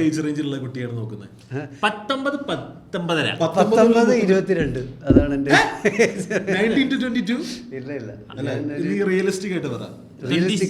അതായത് നീ ഇങ്ങനെ മുന്നോട്ട് പോകുമ്പോൾ നീ ആ ഫിൽറ്റർ മാറ്റിക്കൊണ്ടിരിക്കുവോ? 26 പിന്നെ എന്റെ അഭിപ്രായം. നീ 40 കഴിഞ്ഞാൽ നീ നോക്കുന്ന ഒരു കൊച്ചെന്ന് പറഞ്ഞാൽ 30+ നോക്കോ അതോ 25+ നോക്കോ? ആഗ്രഹം 25+ ആണെങ്കിലും അവരുടെ താല്പര്യം പരിഗണിച്ച് 30+ ആവും. എനിക്ക് തോന്നുന്നില്ല ഒരു അങ്ങനെ. ഇപ്പം എത്ര പേര് ചോദ്യം, നായരാവണം? വേണ്ട. ഫിനാൻഷ്യലി വെൽ ഓഫ് ആയിരിക്കണം, ഇൻഡിപെൻഡന്റ് ആയാലുള്ള. ഹിന്ദു ആയിരിക്കണം ഒന്നുമില്ല. ഇല്ല. ഓക്കെ, പക്ഷെ മുസ്ലിം ആവാൻ പാടില്ല. മുസ്ലിം ആവാൻ പാടുണ്ടോ? മുസ്ലിം ആയാലും എനിക്ക് ഫാമിലിയുടെ കൂടെ ജീവിക്കാനാണോ നിന്റെ പ്ലാൻ? അതായത് വിത്ത് അച്ഛൻ അമ്മ? ഇല്ല, family independently as long as parents ഇനി വയ്യാതെയൊക്കെ ആവുകയാണ്. അങ്ങനെ പുള്ളിക്കാരിക്ക് ജോലി വേണം, എന്തെങ്കിലുമൊക്കെ ജോലി വേണം, എന്തെങ്കിലുമൊക്കെ ഒരു കരിയർ വേണ്ടേ? അല്ലെങ്കിൽ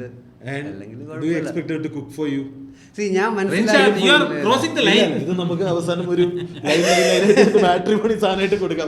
അവസാനം നമ്മുടെ നമ്പറും വെക്കാം, മമ്മിയുടെ നമ്പറും. Manager cum broker.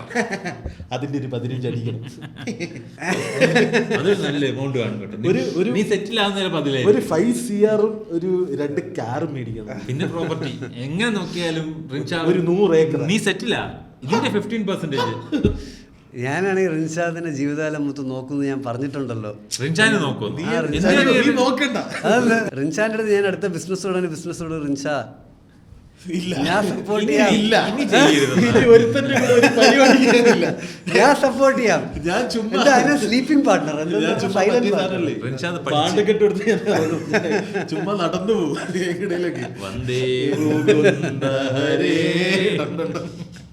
അയ്യടാ.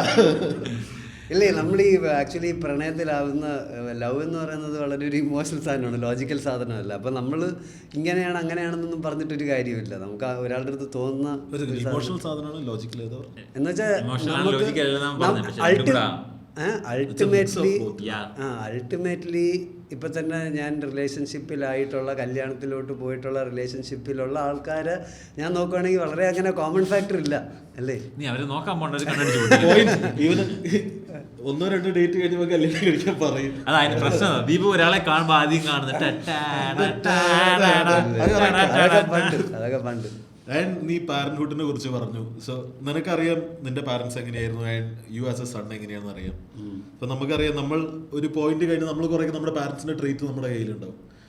സോ അത് കണ്ടുകൊണ്ട് നീ എങ്ങനെ കാണുന്നു പാരന്റ്ഹുഡിനെ? ഐ മീൻ ഞാനെങ്കിലും ഒരു നല്ല പേരന്റ് ആവണം വേണം, നിനക്ക് ഒരു കൊച്ചു വേണം, അതിനെ നന്നായിട്ട് വളർത്തുന്നുണ്ട്, വേണമെന്നുണ്ട്. ഫസ്റ്റ് ആക്കണം, സെക്കൻഡ് അങ്ങനെയൊന്നും ഇല്ല. ഇല്ല ഞാൻ മാക്സിമം എനിക്ക് ആക്ച്വലി കുറേ കാശുണ്ടാക്കി എൻ്റെ കുട്ടികൾക്ക് എനിക്ക് തോന്നുന്നു ജീവിതത്തിലെ ഏറ്റവും ബെസ്റ്റ് ഹാക്ക് കാശുള്ള ഒരു വീട്ടിലോട്ട് ജനിക്കുക എന്നുള്ളതാണ്.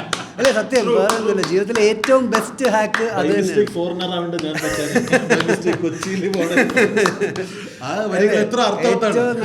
ഏറ്റവും നല്ല ജീവിതം എന്ന് പറയുന്നത് കാശുള്ള വീട്ടിൽ ജനിക്കുന്നതാണ്. അത് നമ്മൾ എത്ര അല്ലേ, നമ്മൾ നമ്മുടെ ജീവിതത്തിലെ ഏറ്റവും എൻജോയ് ചെയ്യാവുന്ന ടൈം കഷ്ടപ്പെട്ടാണ് നമ്മൾ പലയിടത്തോട്ടും എത്തിപ്പെടുന്നത്.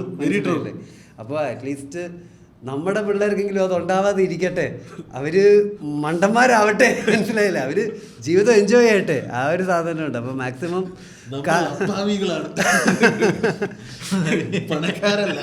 അപ്പോൾ അറ്റ്ലീസ്റ്റ് അവരെങ്കിലും ഒരു റിച്ച് ഡാഡി സൺ ആവട്ടെ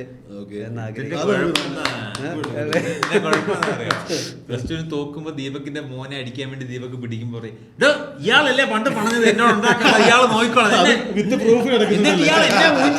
ഇയാളുടെ ബാങ്ക് ബാലൻസ് 1.5 കോടിക്ക് 2035 എന്നെ ആകുമ്പോൾ പറ്റുള്ളൂ, എന്നെ ആകുമ്പോൾ പറ്റും, നിങ്ങൾ ഉണ്ടാക്കിയേക്കുന്നത് 1.5 കോടിക്ക്.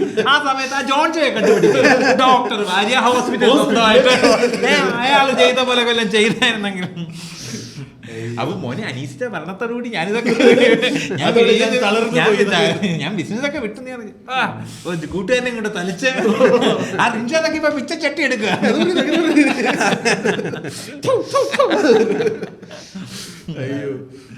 എന്റെ വീക്കസ്റ്റ് മൊമെന്റ് എന്ന് വെച്ചാൽ PVR ബാത്റൂമില് ഭയങ്കര ലൈറ്റും കണ്ണാടി ഇച്ചിട്ട് നിൽക്കുമ്പോ നമ്മളവിടെ ഇല്ല യൂറിനൽ ഇങ്ങനെ നിൽക്കുമ്പോഴാണ് എൻ്റെ ഏറ്റവും വലിയ ഇൻസെക്യൂരിറ്റി. ഫുള്ള് ലൈറ്റ് അവിടെ സിനിമാ തിയേറ്ററിനകത്ത് ഇപ്പൊ ഇങ്ങനെ ലൈറ്റ് വെച്ചേക്കും, അത്ര ലൈറ്റ്, അവിടെ കണ്ണാടി, ഇവിടെ കണ്ണാടി. ഞാൻ ഇതിങ്ങനെ പുറത്തേക്ക് എടുത്ത് മൊത്തൊഴിക്കാൻ പോകുമ്പോഴാണ് എൻ്റെ ഏറ്റവും വലിയ ഇൻസെക്യൂരിറ്റി. ചുറ്റും ആൾക്കാർ നിൽക്കുന്നത്, നമ്മുടെ കറക്റ്റ് ഇൻസെക്യൂരിറ്റി അവിടെ പുറത്ത് വരുന്നത്. ഞാൻ അപ്പുറത്തേക്ക് ഞാനിങ്ങനെ അപ്പുറത്തോട്ട് ഇപ്പുറത്തോട്ട് ആക്ച്വലി എന്റെ ഇൻസെക്യൂരിറ്റി ഇതിനെക്കാട്ടി വലുതാണ്. തണുപ്പായതുകൊണ്ട് ഇൻസെക്യൂരിറ്റി കുറച്ച് കുറവാണ്. അപ്പൊ ഞാൻ ഇങ്ങനെ മനസ്സിലായിരിക്കും സൈഡ് വളരെ ചെറിയ അല്ലെന്ന് ഞാൻ പോട്ടെ, എന്റെ നാക്ക് വലുതാ, എനിക്ക് സംസാരിക്കാൻ കഴിവുണ്ടല്ലോ എന്ന്, എനിക്ക് നാക്കുണ്ടല്ലോ എന്ന് അത് ഞാൻ പിടിച്ചു ജീവിക്കുന്ന ഒരു മനുഷ്യനാണ്. അതുകൊണ്ട് ആ ഇൻസെക്യൂരിറ്റി അങ്ങനെ അങ്ങ് ഓവർകം ചെയ്യും. പക്ഷെ ഭയങ്കര മോശം, അവിടെ ഡിം ലൈറ്റ് ഒക്കെ ഇടണം. PVRനോട് എനിക്ക് ഒരു മീം കണ്ടു, അതായത് മൂടാവില്ലേ ലൈറ്റ് ഡിം ചെയ്ത്, എന്നാലും നിർത്തില്ല. കഴിഞ്ഞ ദിവസം ഒരു മീം കണ്ടു, മറ്റേ ഫ്ലൂറസെന്റ് കോണ്ടം വെച്ചിട്ട് ഇങ്ങനെ ഇങ്ങനെ ഫ്ലൂറസെന്റ് കോണ്ടത്തിന്റെ പടം ഉണ്ട്, എന്നിട്ട് ചെയ്തിടുമ്പം ഷേബർ സാധനം ഉണ്ടാകുന്നു, ശരിക്കും കിട്ടിയത് ഫയർഫ്ലൈ ആണ്. മനസ്സിലായില്ലേ? ഇല്ല, അതെനിക്ക് തോന്നുന്നു എല്ലാവർക്കും ഉള്ള ഒരു ഇൻസെക്യൂരിറ്റി. ഇല്ല, ഞാൻ ആക്ച്വലി കഴിഞ്ഞ ദിവസം അനീസിക്ക് അടുത്തും പറഞ്ഞൊരു സാധനമാണ്, അതായത് ഞാൻ അത്രയും ഇത് കാഷ്വൽ സാധനം ചെയ്യാത്തത് ഞാൻ എൻ്റെ അതിലത്ര കോൺഫിഡന്റ് അല്ലാത്തതുകൊണ്ടാണ് സത്യം. അല്ലെങ്കിൽ ഞാൻ ഇതിൻ്റെക്കാട്ടി വലിയ പ്ലെയർ ആവുമായിരുന്നു. വലിപ്പത്തിലല്ല, ആ ഒരു പെർഫോമൻസില്. ആ എന്ന് വെച്ചാൽ അല്ലല്ല, ഞാൻ പറയാം, ഞാനിപ്പോ ഒരു തമാശ ഫസ്റ്റ് അടിക്കാൻ പാടില്ല, അതല്ലേ ഇല്ല, ഞാനിപ്പോ ഒരു തമാശ ലാസ്റ്റ് അടിക്കുന്നതാണ്. അതെ, ദീപുവിന് ലാസ്റ്റ് അടിക്കാൻ പറ്റുന്നില്ല, ദീപുവിന്റെ ശീലം ഫസ്റ്റ് അടിച്ചാണ്. അതായത് നമ്മളിപ്പോൾ ഒരു തമാശ പറഞ്ഞാൽ നമ്മളൊരിക്കും ഇത് കിടിലൻ തമാശ, ഇത് പോയി ഒരു 10 പേരെ പറഞ്ഞ് കേൾപ്പിക്കണം. അതേപോലെ എനിക്ക് ഇതുവരെ തോന്നിയിട്ടില്ല. ഈ സുഖം ഒരു 10 പേരെ അറിയിപ്പിക്കും.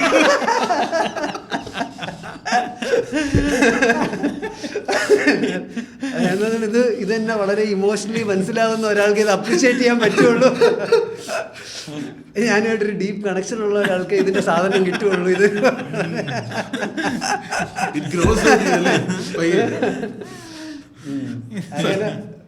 അങ്ങനെ ഒരു സാധനം ഉണ്ട്. അല്ലാതെ ഞാൻ ഭയങ്കര പ്രയറാവും. നീ അപ്പൊ ഇതിന് ഒരു സെറ്റ് ആയിട്ടാണ് ആലോചിക്കുന്നത്? ഇത് ഫസ്റ്റ് ഇനി ഒരു 5 മിനിറ്റ് നിൽക്കണമല്ലോ. കാരണം നമ്മുടെ ടീച്ചിങ് എങ്ങനെയാണ്, അമേരിക്ക വീഡിയോസ് എല്ലാം 1.5 മണിക്കൂറാണ്.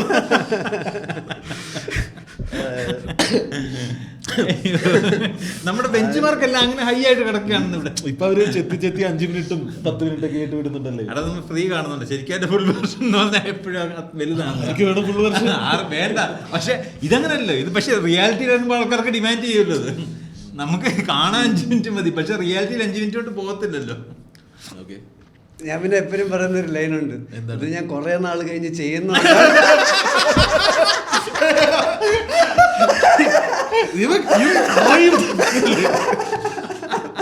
ഇത് ഞാൻ ചെയ്തിട്ട് കുറെ നാളായി. അത് ഇങ്ങനെ എത്ര പേരോട് പറഞ്ഞിട്ടുണ്ട്? എല്ലാവരോടും. പക്ഷെ ഒരു 2-3 പ്രാവശ്യം കഴിഞ്ഞാലേ എനിക്ക് ഓരോരുടെ സാധനം ഭയങ്കര യുണീക്കാണ്. അത് മനസ്സിലാക്കി എടുക്കാൻ ടൈം എടുക്കും. പക്ഷെ എനിക്ക് ആണുങ്ങളുടെ ഏറ്റവും വലിയ ഇൻസെക്യൂരിറ്റീസിൽ ഒന്ന് അവരുടെ സെക്സ് ഓർഗന്റെ വലിപ്പം ആൻഡ് സെക്സ് ടൈമിങ്ങും ഭയങ്കര വലിയ ഇൻസെക്യൂരിറ്റിയാണ്. മനുഷ്യ ചരിത്രത്തിൽ ബ്ലാക്ക് പോൺ കാണരുത്. അല്ല, ഇപ്പൊ ഈ വൈറ്റ് എടുത്താലും നമ്മുടെ ജെനറ്റിക്സിന് എനിക്ക് തോന്നുന്നത് തോൽപ്പിക്കുന്ന വലിയ സംഭവങ്ങൾ അവർക്ക് അവിടെ ഉണ്ടല്ലോ. എന്തായാലും ആഫ്രിക്കക്കാരനെയും പിന്നെ അമേരിക്കക്കാരനെ കണ്ടാൽ എനിക്ക് തോന്നുന്നില്ല. അത് കൂട്ടത്തിലുള്ള ഏറ്റവും നല്ല പടവലങ്ങിക്കാണ്. അതിപ്പോ നമുക്കറിയത്തില്ല. നമ്മളിപ്പോ സിനിമ കാണുമ്പോ നമ്മുടെ എല്ലാം ഇങ്ങനെയാണെന്നല്ലേ. അതുപോലെ തന്നെ അവിടെ ഇതെല്ലാം ഇങ്ങനെ നമ്മുടെ മാത്രമേ ഉള്ളൂ ഇങ്ങനെ. എന്ത് ചെയ്യാ, നമ്മള് അതിലും ചിലപ്പോ ആവശ്യമില്ലാത്ത കോമ്പറ്റീഷൻ. സത്യത്തിൽ എനിക്ക് തോന്നുന്നില്ല അവരുടെ ഫ്രം ഫീമെയിൽ പോയിന്റ് ഓഫ് വ്യൂവില് അവരെ സംബന്ധിച്ച് അവരവരുടേതായ ഇൻസെക്യൂരിറ്റീസിലാണ്. ഈശ്വര, ഞാനൊരാളുടെ മുന്നിൽ എങ്ങനെ ഡ്രസ്സ് അഴിക്കും, ഫീമെയിൽ പോയിന്റ് ഓഫ് വ്യൂല് അവരുടെ കർവ്സ് മറ്റുള്ളവർക്ക് അട്രാക്റ്റീവ് ആയിരിക്കുമോ, ലൈറ്റിൽ ഞാൻ അവരുടെ മുന്നിൽ പ്രസന്റബിൾ ആണോ എന്നുള്ളത്. അല്ല, ജനറലി ആൾക്കാർ ഇപ്പൊ ഈ പറഞ്ഞ ഇൻസെക്യൂരിറ്റികൾ ആണ് പോകുമ്പോൾ പെണ്ണിനെ സംബന്ധിച്ച് അവരവരുടെ ഇൻസെക്യൂരിറ്റിയിലാണ്. നമ്മളിന്ന് മെയിൽ ഇൻസെക്യൂരിറ്റി അല്ലേ പറയുന്നത്? ഇതില് ഫീമെയിൽസിനാണ് ഇത് കൂടുതൽ. കാരണം ഇതില് കുറെ എക്സ്പീരിയൻസ് ഉള്ള ആൾക്കാരൊക്കെ പെട്ടെന്ന് ചറപറ മറ്റേന്ന് വെച്ചാൽ ഒരു 5 ഡേറ്റ് കഴിയട്ടെ, ഒരു 6 ഡേറ്റ് കഴിയട്ടെ എന്നുള്ളൊരു. അത് ശരിക്കും നമുക്ക് ഇവരെന്നെ നീ ഫസ്റ്റ് ഡേറ്റിലായാലും നീ റെഡിയല്ലേ? നീ എന്തിനും റെഡിയല്ലേ? ഞാൻ ചിലപ്പോ ഫസ്റ്റ് ഡേറ്റില് അല്ലേ, നീ 5-6 ഡേറ്റ് ഒന്നും വെയിറ്റ് സേവ് ചെയ്യാനുള്ള ഡയലോഗ് എന്റെ കയ്യിലുണ്ടല്ലോ. അത് ഏത് ഡേറ്റിൽ വേണേലും ഇറക്കല്ലേ. അത് പറയാം, ഇത് കുറെ നാൾ ചെയ്യുന്നോണ്ടാണ് കേട്ടോ.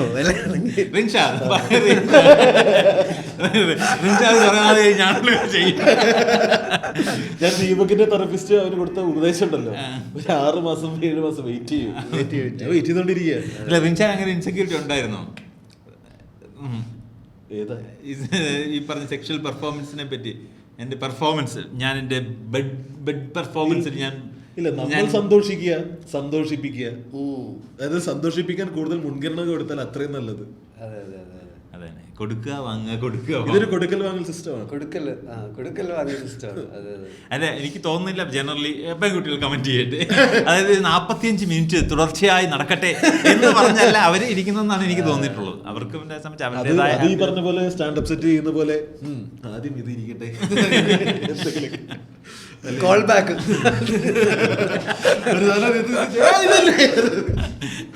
പിന്നെ ഇതൊക്കെ പേഴ്സൺ ടു പേഴ്സൺ മാറിക്കൊണ്ടേയിരിക്കും.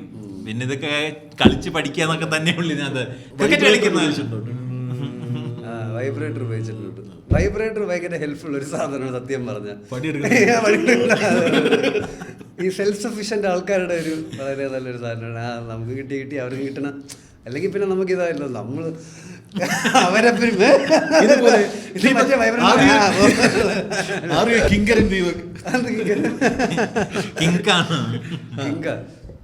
വൈബ്രേറ്ററിൽ അതല്ലേ വേറെ BDSM ഉണ്ട്, പിന്നെ അതെ, ഇതൊക്കെ ഇവിടെ നമ്മുടെ പറയണം, ഇതൊക്കെ. അത് നമ്മുടെ topic എവിടുന്നാ Sorry. നമ്മളാണെങ്കിൽ ഭയങ്കര ഒരു എക്സ്ക്ലൂസീവ് എപ്പിസോഡ് അത് നമ്മള് കാര്യം നമ്മള് പ്രമോ ഒക്കെ വെച്ചിട്ട് ഒരു ചേട്ടൻ ചോദിച്ചിട്ടുണ്ട് പുള്ളിയുടെ നമ്മള് അത് തന്നെ നമ്മളിവിടെ 4-5 പ്രൊഡക്റ്റുകളൊക്കെ വെച്ചിട്ട് 2 സെക്സ് ടോയ്സും പിന്നെ കോണ്ടത്തിന്റെ ഭയങ്കര ലൂബും ഒക്കെ വെച്ചിട്ട് വരട്ടെ ഒരു ഗംഭീര എപ്പിസോഡ് സ്പോൺസർ ചെയ്ത് കഴിഞ്ഞാൽ നമുക്ക് എക്സ്ക്ലൂസീവ്ലി സെക്സിനെ കുറിച്ച് അഖിൽ അവിടെ നിന്ന് ക്യാമറ പറഞ്ഞു ഞാനും ഉണ്ട് അങ്ങനെ ചെയ്യാം. എന്താ പിന്നെ ഇൻസെക്യൂരിറ്റീസ് ഏകദേശം ഇമോഷണൽ ഇൻസെക്യൂരിറ്റീസ് ഇമോഷണൽ ഇൻസെക്യൂരിറ്റി ആണുങ്ങളുടെ ഇത് പുറത്ത് ഡിസ്കസ് ചെയ്യപ്പെടാത്ത വലിയ ഇതാണ്. അതായത് നമ്മൾ കരയുന്നത്, നമ്മളിവിടെ കരച്ചിൽ എപ്പിസോഡ് ചെയ്തിട്ടുള്ള ആൾക്കാർക്ക് നമ്മൾ ഇമോഷണലി ഇത് ചെയ്യുന്ന കാര്യങ്ങൾക്ക് ആൾക്കാർ ഇൻസെക്യൂർ ആണ്. ഞാനത് കാണിക്കണ്ടേ, ഞാൻ അത് കാണിച്ചാൽ ഞാൻ മോശക്കാരൻ. നമ്മളങ്ങനെ ഇമോഷൻസ് കാണിക്കാതിരിക്കാൻ ട്രെയിൻഡ് ആണ്. ഇപ്പൊ ദീപക് പറഞ്ഞ പോലെ തന്നെ ആൺകുട്ടികൾക്ക് അറിയാൻ പാടില്ല എന്നുള്ളത് ചെറുപ്പത്തിൽ അങ്ങനെ ഇമേജ് കോൺഷ്യസ് ആണ്. നമ്മൾ എപ്പോഴും ചിന്തിക്കുന്നുണ്ട് നമ്മളെ പറ്റി. ആൾക്കാർ അങ്ങനെ ചിന്തിക്കാറില്ല. ആൾക്കാർ എന്ത് പറ്റി വിചാരിക്കുന്നത്. എന്നാലും നമ്മൾ ചിന്തിക്കും. നമുക്ക് ആ ഒരു, ഞാനിപ്പോൾ കഴിഞ്ഞ ദിവസം ഒരു തിയേറ്റർ വർക്ക്ഷോപ്പിൽ പോയില്ലേ, അപ്പോൾ അവിടെ ഏറ്റവും കൂടുതൽ നമ്മളുടെ അടുത്ത് പറയുന്ന ഒരു സാധനം അതാണ്. ആ ഒരു ചിന്തയെന്ന് പുറത്തു വന്നാലേ ആ ഒരു ഇമേജ് കോൺഷ്യസ്നെസ് വേണം. അതായത് ഞാൻ എന്തെങ്കിലും ചെയ്യുമ്പം ആൾക്കാർ വിചാരിക്കും ഞാൻ ഒരു മണ്ടനാണ്. അങ്ങനത്തെ ഒരു ആ ഒരു സാധനം വിട്ടാലേ നമുക്ക് ഫ്രീ ആയിട്ട് എന്തും എൻജോയ് ചെയ്ത് ചെയ്യാൻ പറ്റുള്ളൂ. നമ്മള് കരയാത്തത്, ചിരിക്കാത്തത്, നമ്മൾ വീക്കായി വരാതെ ഇരിക്കാൻ വേണ്ടി വേറൊരാളുടെ ഫ്രണ്ടിൽ അവർ നമ്മളെ വീക്കായി ചിന്തിക്കരുതേ എന്ന് തോന്നാതിരിക്കാൻ വേണ്ടിയിട്ടാണ് നമ്മൾ കരയാത്തത് അല്ലേ.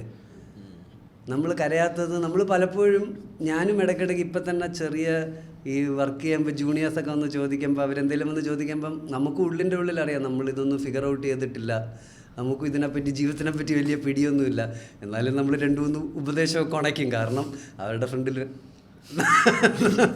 നമ്മൾ ഭയങ്കര അങ്ങനെ അവർ ചിന്തിക്കട്ടെ തള്ളും. നീ ഏതെങ്കിലും ഒരു കേസിൽ ഭയങ്കരമായിട്ട് ദേഷ്യപ്പെട്ടു, അപ്പൊ നീ അതിനെ കുറിച്ച് പിന്നീട് ഇരുന്ന് ചിന്തിക്കുകയോ ഞാൻ എന്ത് ദേഷ്യപ്പെട്ടു എനിക്ക് ദേഷ്യം വരുന്ന പോലെയല്ല നമ്മൾ വേറെ ഒരാളുടെ ദേഷ്യപ്പെടുന്നത്. എനിക്ക് ദേഷ്യം വരാം. ഇപ്പം റിൻഷാ എന്തേലും കാണിച്ചാൽ എനിക്ക് റിൻഷാനോട് ദേഷ്യം വരാം. പക്ഷെ അതിൻ്റെ പേര് ഞാൻ ചുമ്മാ റിൻഷാനോട് ദേഷ്യപ്പെട്ട് എൻ്റെ തെറിയൊക്കെ വിളിക്കുന്നത് അത് ഒരു ഇൻഡിപെൻഡൻറ്റ് തെറ്റ് തന്നെയാണ്. അത് ചെയ്യേണ്ട കാര്യമില്ല. അത് മിനിമം നമ്മൾ അങ്ങനെ പിന്നീട് ആലോചിക്കൂ. അങ്ങനെ ചെയ്താൽ അങ്ങനെ ആലോചിക്കണമല്ലോ. അതായത് അങ്ങനെ എന്തുകൊണ്ട് ഞാൻ ചെയ്തു, ഞാനത് ചെയ്തത് മോശമായി പോയി ചിന്തിക്കാറുണ്ട്. ഡെഫിനറ്റ്ലി അതൊരു റിലേഷൻഷിപ്പിലോട്ട് വരുമ്പോൾ അത് സെയിം സാധനം ട്രാൻസ്ലേറ്റ് ചെയ്യാറുണ്ടോ, അതോ ഈഗോയിൽ തട്ടി നിൽക്കാറുണ്ടോ? ഇപ്പം ഞാനാണെങ്കിൽ ചിന്തിക്കാറുണ്ട്. അതായത് ഇപ്പം ഞാനിപ്പോൾ ഒരാളുടെ അടുത്ത് ദേഷ്യപ്പെടുകയാണെങ്കിൽ അയാൾ എന്ത് തെറ്റ് ചെയ്താലും ഞാൻ ദേഷ്യപ്പെടേണ്ട കാര്യമില്ല.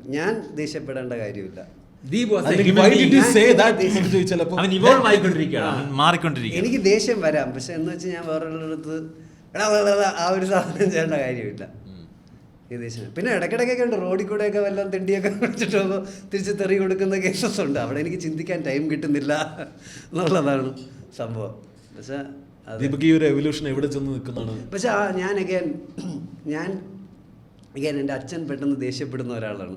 അപ്പോൾ അതിൻ്റെ ഒരു റിവേഴ്സ് ആയിട്ടാണ് ഞാൻ ആർക്കും ദേഷ്യപ്പെടാതെ ഇരിക്കുന്ന ഒരാളായി മാറിയത്. അത് ചിലപ്പോൾ ഒരുപക്ഷെ ഭയങ്കര മോശമാണോ എന്ന് ചോദിച്ചാൽ ഞാൻ പെട്ടെന്ന് യെസ് ഒക്കെ പറയുന്ന ഒരാളാണ്. ഞാൻ ചിലപ്പം എന്നെ തന്നെ കോംപ്രമൈസ് ശരി, അത് വളരെ ശരിയാണ്. പല കാര്യങ്ങളിലും പിന്നീട് അത് യേസിൽ കുറ്റബോധം ഞാനത് പറഞ്ഞു പോയത് ഒരു 5 മിനിറ്റ് ഒരു കാര്യം തിരിച്ചിടാവോ. അതെ. അപ്പോൾ ഇമോഷണൽ ഇൻസെക്യൂരിറ്റി ഉള്ളത് അഗൈൻ നമുക്കിങ്ങനെ ആൾക്കാരുടെ ഫ്രണ്ടിൽ ഞാൻ സോർട്ടഡ് ആണ്, എൻ്റെ ജീവിതം നല്ലപോലെ, അതായത് അവരെ ചിന്തിക്കുന്നില്ല. അവരാകെ 2 മിനിറ്റ് കാണുമ്പോഴും നമ്മൾ ജീവിതത്തിൽ നല്ലപോലെയാണ് ഇരിക്കണം, എല്ലാം കൂളാണ്. ആ ഒരു സാധനം പ്രൊജക്റ്റ് ചെയ്യാൻ ഇടയ്ക്കിടയ്ക്ക് ഞാൻ ട്രൈ ചെയ്യാറുണ്ട്. What's your happiness Deepak? അത് ഈ റൂമല്ല, അത് വാട്ട് ഇസ് മൈ ഹാപ്പി, അത് ഇപ്പൊ ചോദിക്കണം. ഞാൻ പറയട്ടെ, ഈ ഒരു സാധനം ഉണ്ടല്ലോ, അതായത് ഇപ്പൊ നമ്മള് എനിക്ക് തോന്നുന്നുണ്ട് ഈ ഒരു ഹാപ്പിനെസ് അറിഞ്ഞൂടാ, പക്ഷെ മിസറിയുടെ ഒരു മേജർ കോസ് എന്ന് പറഞ്ഞ സെൽഫ് ഒബ്സെഷനാണ്. നമ്മൾ എത്രത്തോളം നമ്മളെ പറ്റി ചിന്തിക്കാതെ ഇരിക്കുന്നോ, നമ്മൾ എത്രത്തോളം ലൈറ്റായിട്ടിരിക്കുന്നോ, അപ്പോഴാണല്ലോ ഇൻസെക്യൂരിറ്റി ഒക്കെ വരുന്നത്. നമ്മളെപ്പറ്റി ചിന്തിക്കുമ്പോഴാണല്ലോ. നമ്മളെപ്പറ്റി ചിന്തിക്കാതിരുന്നാൽ മതി, അത്രേ ഉള്ളൂ. പിന്നെ എങ്ങനെ സെൽഫ് അവയർനെസ് വരും? അതാണല്ലോ ഏറ്റവും വലിയ സെൽഫ് അവയർനെസ്. അതായത് നമ്മൾ അവിടുന്ന് തുടങ്ങുമ്പോൾ നമ്മൾ വിചാരിക്കും ഇവിടെയാണ്, ഇവിടെ തുടങ്ങുമ്പോൾ അവിടെയാണ് വിചാരിക്കുന്നത്. ഇങ്ങനെ കറങ്ങി നമ്മളിത് നമ്മുടെ കറക്റ്റാണ് റിൻഷ. തിന്നുന്നു ഉറങ്ങുന്നു, തിന്നുന്നു ഉറങ്ങുന്നു, സിനിമ കാണുന്നു, തിന്നുന്നു ഉറങ്ങുന്നു. മനുഷ്യന് അത്രേ ഉള്ളൂ അല്ലേ? മനുഷ്യന് അത്രേ ഉള്ളൂ. ഒരു പോലെ തന്നെ മനുഷ്യനൊരു ഇന്റലിജന്റ് ആനിമലാണ് അല്ലേ? ഇന്റലിജന്റ് മൈരനാണ്, ഇന്റലിജന്റ് ആനിമലാണ്. ആനിമലിന്റെ ബേസിക്സ് അതാണ്. നമ്മൾ ഇത്രത്തോളം നമ്മുടെ ഹ്യൂമാനിറ്റി പ്രോഗ്രസ് ചെയ്തല്ലോ. നമുക്കിപ്പോൾ ഫുഡ്, ബേസിക് സർവൈവൽ നീഡ്സ് എല്ലാം മീറ്റ് ആവുന്നുണ്ടല്ലോ ചിലർക്ക്. ഈ മുറിയിലിരിക്കുന്ന 3 പേർക്ക് ഉണ്ടല്ലോ. അപ്പോഴും നമ്മളാണെങ്കിൽ ഇപ്പോഴും ഈ നമ്മുടെ ഈ കോമ്പറ്റീഷനൊക്കെ പണ്ട് സർവൈവലിൻ്റെ ഇതിലല്ലേ. പണ്ട് സർവൈവലിൻ്റെ കേസിലായിരുന്നല്ലോ നമുക്ക് അവൻ ഭക്ഷണം എടുത്താൽ ഞാനിന്ന് രാത്രി പട്ടിണി കിടക്കണം. അതിലാണല്ലോ നമുക്ക് ഈ ഒരു എന്തുകൊണ്ടാണ് നമുക്ക് സെൻറ്റർ ഓഫ് അറ്റൻഷൻ ആവാൻ ഇത്ര ആഗ്രഹം? കാരണം എന്ന് വെച്ചാൽ പണ്ട് ഞാനൊരു സർക്കിളിൻ്റെ സെൻറ്റർ ആയിരുന്നെങ്കിൽ എൻ്റെ ചാൻസ് ഓഫ് സർവൈവൽ കൂടുതലാണ്. കാരണം പുലി വന്ന ഏറ്റവും പുറത്ത് നിൽക്കണതിനല്ലേ എടുത്തുകൊണ്ട് പോവുള്ളൂ. അപ്പോൾ കൂടുതൽ പോപ്പുലർ ആയവർ ഡെഫിനറ്റ്ലി സെൻറ്ററിലോട്ട് വരുമായിരുന്നു. അങ്ങനെ ആയിരിക്കും ഒരു പക്ഷേ ഫിസിക്കലി പവർഫുൾ മാത്രമല്ല പോപ്പുലർ ആൾക്കാർ, ഇങ്ങനെ ഈ തമാശ പറയുന്നവർ, അങ്ങനെ ഈ രാജഭരണത്തിലോട്ട് വന്നല്ലേ? ഇല്ല രാജഭരണത്തിലോട്ടല്ല. ഞാൻ പറയുന്നത് നമ്മള് നൊമാഡായിട്ട് നടക്കുമ്പോഴും ചലഞ്ച് ചെയ്യാൻ അടുത്ത ആൾ കാത്തിരിക്കുകയായിരിക്കും. അപ്പൊ അതിന് നീ എപ്പോഴും ഡിഫെൻഡ് ചെയ്തോണ്ടിരിക്കും. നീ ഫിസിക്കലി പവർഫുൾ മനുഷ്യനും കൂടെ. എന്നെ ഇപ്പോൾ ഒരാൾ, ഞാനിപ്പോൾ എന്തെങ്കിലും മൈരത്തരം പറഞ്ഞ ഒരാൾ എന്നെ റിജക്ട് ചെയ്തു, അല്ലെങ്കിൽ ഈ ദീപക്കെ അത് പറഞ്ഞാൽ മോശമായി, നീ ആ സർക്കിളിൻ്റെ ഔട്ട് പോയി നിൽക്കുന്നു പറഞ്ഞാൽ അന്ന് രാത്രി എൻ്റെ സർവൈവലിൻ്റെ ചാൻസ് ചിലപ്പോൾ ഹാഫ് ആയിരിക്കും.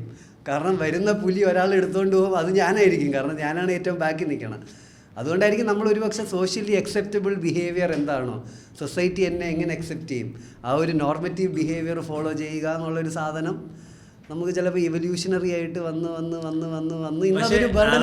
ആ എവല്യൂഷനിൽ മനുഷ്യൻ പഠിക്കാത്തൊരു കാര്യം എന്ന് വെച്ചാൽ, അതായത് ആ കാലഘട്ടത്തിലെ സർവൈവൽ സ്കില്ലുകളും നമ്മൾ ഇപ്പോഴും അതിനെ ഫോളോ ചെയ്യേണ്ട ആവശ്യം എന്താണെന്നുള്ള പക്ഷെ അതിൻ്റെ ഒരു കാരണം എന്താണെന്ന് വെച്ചാൽ, നമ്മൾ ഇതുപോലെ ജീവിക്കാൻ തുടങ്ങിയിട്ട് 50 വർഷമേ ആയിട്ടുള്ളൂ. പക്ഷെ അതുപോലെ ജീവിച്ചത് ഒരു 2000-3000 വർഷമുണ്ട്. 2000-3000 കൂടുതൽ നമ്മൾ പോലെയല്ല ജീവിച്ചത്. ആ ട്രേഡ്സ് എവിടുന്നോ പടർന്ന് വന്നത് നമ്മൾ സെയിം സിസ്റ്റം ആണല്ലോ നമ്മളെ പിടിച്ചോണ്ടിരിക്കുന്നത് ഇപ്പോഴും. അതെ ഈ ഐഫോണിൽ ആൾക്കാര്, അതായത് ഇതിനൊരു ഓർഡറിൽ വെച്ചത് ഇതിനെ കൺട്രോൾ ചെയ്ത് പിടിക്കണമെന്നുണ്ടെങ്കിൽ ഒരു സ്ട്രക്ചർ വേണം. അതെ, ക്യാപിറ്റലിസത്തിന് ഭയങ്കര ഇമ്പോർട്ടൻ്റ് ആണ്. ആൾക്കാർ ഇൻസെക്യൂർ ആവണം എന്നുള്ളത്, ഈ പൊസിഷനിൽ വർത്ത് കാണണം, ഫിനാൻഷ്യലി വർത്ത് കാണണം. അത് തന്നെയാണല്ലോ ക്യാപിറ്റലിസം. കളറിൽ നിന്നെ ഇൻസെക്യൂർ സാധനം നിന്റെ ബോഡിയിൽ നിന്ന് ഇൻസെക്യൂർ ആക്കി നിന്നെ ജിം മെമ്പർഷിപ്പ് വിൽക്കുക, ഹെൽത്തി ഫുഡ് വിൽക്കുക, കുറേ എല്ലാം നമ്മൾ മനുഷ്യന്മാർ ഇൻസെക്യൂരിറ്റി ഓവർ കോമ്പൻസേഷൻ എത്ര ബ്യൂട്ടി. ഇപ്പം നമുക്ക് മെയിൽ ബ്യൂട്ടി പ്രോഡക്ട്സിനെ പറ്റി പറയാം അല്ലേ? അടുത്ത കാലത്ത് ഉള്ള മെയിൽ ബ്യൂട്ടി പ്രോഡക്ട്സ് തന്നെ ഉണ്ടായ ഒരു കാറ്റഗറി ഇല്ലേ? എനിക്ക് തോന്നുന്നില്ല എൻ്റെ അപ്പൂപ്പൻ ഒരിക്കലും ഡാർക്ക് സർക്കിളോ ആക്നെയോ പുള്ളിയുടെ ഒരു പ്രശ്നം ഭക്ഷണം, അതൊക്കെയാണ് അന്നത്തെ പ്രശ്നം. ആരോഗ്യത്തോടെ ജീവിക്കുന്ന ഇന്ന് നമ്മൾ ഹെയർ ഗ്രൂംഡ് ആയിരിക്കണം, മനസ്സിലായില്ലേ? നമ്മുടെ സ്കിന്ന് ഇതായിരിക്കണം, ബിയർഡ് ഗ്രൂംഡ് ആയിരിക്കണം, മനസ്സിലായില്ലേ? ഇതൊക്കെ ആക്ച്വലി ഒന്ന് ഇൻസെക്യൂരിറ്റി ആണോ അതോ ഇൻസെക്യൂരിറ്റി ആണ്, ഫീൽ ഗുഡ് ആണോ? ഫീൽ ഗുഡ് ആയിരിക്കും അല്ലേ? നമുക്ക് അങ്ങനെ രണ്ടുമായിരിക്കും. അതായത് നിങ്ങളത് ഇങ്ങനെ കാണുന്ന അനുസരിച്ചിരിക്കുക. ഇൻസെക്യൂരിറ്റി ആണെങ്കിൽ അത് മോശമായിട്ട് നിങ്ങളത് ബാധിക്കാം. ഫീൽ ഗുഡ് ആണെന്നുണ്ടെങ്കിൽ നിങ്ങളത് ഹാപ്പിയാണ്, രസത്തിന് ചെയ്യുന്നത്, അല്ലെങ്കിൽ നിങ്ങളത് കോൺഫിഡൻസ് കൂട്ടാൻ വേണ്ടി ചെയ്യുന്നത്. എല്ലാം basically find yourself, find your insecurities, break that and don't follow the norms, just break it and find your own. അത്രേ ഉള്ളൂ. ഇമോഷണൽ ഇൻസെക്യൂരിറ്റി, അതെ എനിക്ക് തോന്നുന്നത് എന്റെ വലിച്ചു നിർത്തുന്ന പരിപാടിയാണ്. വൈൻഡ് അപ്പ് ചെയ്യാൻ പോവാ. നമുക്ക് ബോഡി ലെങ്ത് കൂടട്ടെ എന്നാണ് ഞാൻ ആഗ്രഹിക്കുന്നത്. അത് ബോഡി ഇൻസെക്യൂരിറ്റി.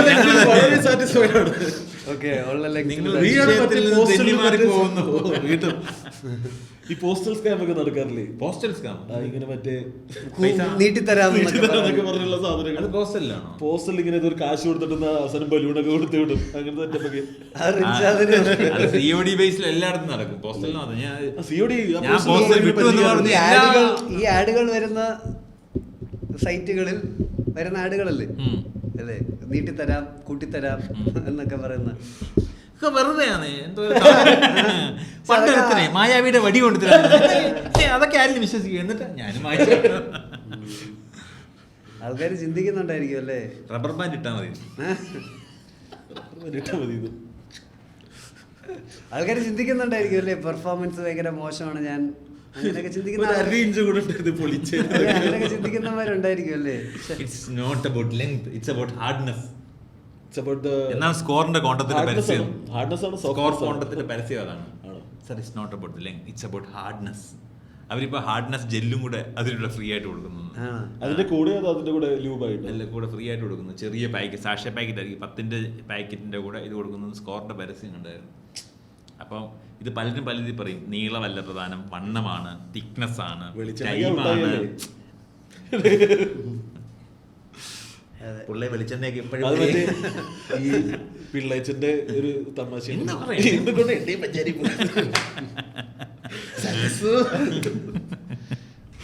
അയ്യോ എടാ നിർത്താടാ. നിനക്ക് ഫിസിക്കൽ ഇത് എന്തെങ്കിലും പറയാനുണ്ടോ? അതായത് നീ ഫിസിക്കലി ഇൻസെക്യൂർ ആവുന്ന വേറെ പോയിന്റ് പറയാം. അല്ല, നിനക്ക് പാന്റിന്റെ വിഷയമാണ് നിൽക്കുന്നത്. നീ ഷർട്ട് വരാൻ നിനക്ക് ഫിസിക്കലി ഇൻസെക്യൂരിറ്റി ഉണ്ടോ? ഷർട്ട് വരെ ഞാൻ അടുത്ത് വെച്ച് ഇപ്പോൾ കുറച്ചുകൂടെ ആൾക്കാരുമായിട്ട് അങ്ങോട്ട് ചെയ്യുമ്പോൾ എനിക്ക് ബോഡി ഹെയർ ഷേവ് ചെയ്ത് കളയണം തോന്നുന്നു. ബോഡി ഹെയർ ഷേവ് ചെയ്യണമെന്നൊക്കെ ഇൻസെക്യൂരിറ്റി ആണ്. ആണുങ്ങൾക്ക് ബോഡി ഹെയർ ശരിക്കും ഇൻസെക്യൂരിറ്റി ആണ്. ശരിക്കും അത് ആൾക്കാർ ഫ്ലോണ്ട് ചെയ്യുന്ന ഷോ ഓഫ് ചെയ്യുന്ന സാധനമായിട്ട് ഞാൻ മനസ്സിലാക്കി.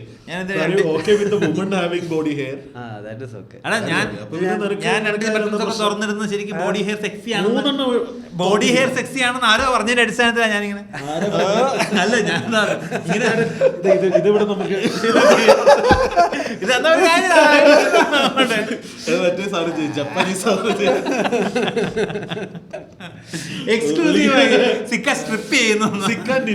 നമ്മൾ ആക്ച്വലി നമ്മുടെ വിറ്റോക്സിന്റെ തുടക്കത്തിൽ നമ്മൾ മറ്റേ നിപ്പിൾ തെറാപ്പിയുടെ കാര്യം ഒരിക്കലും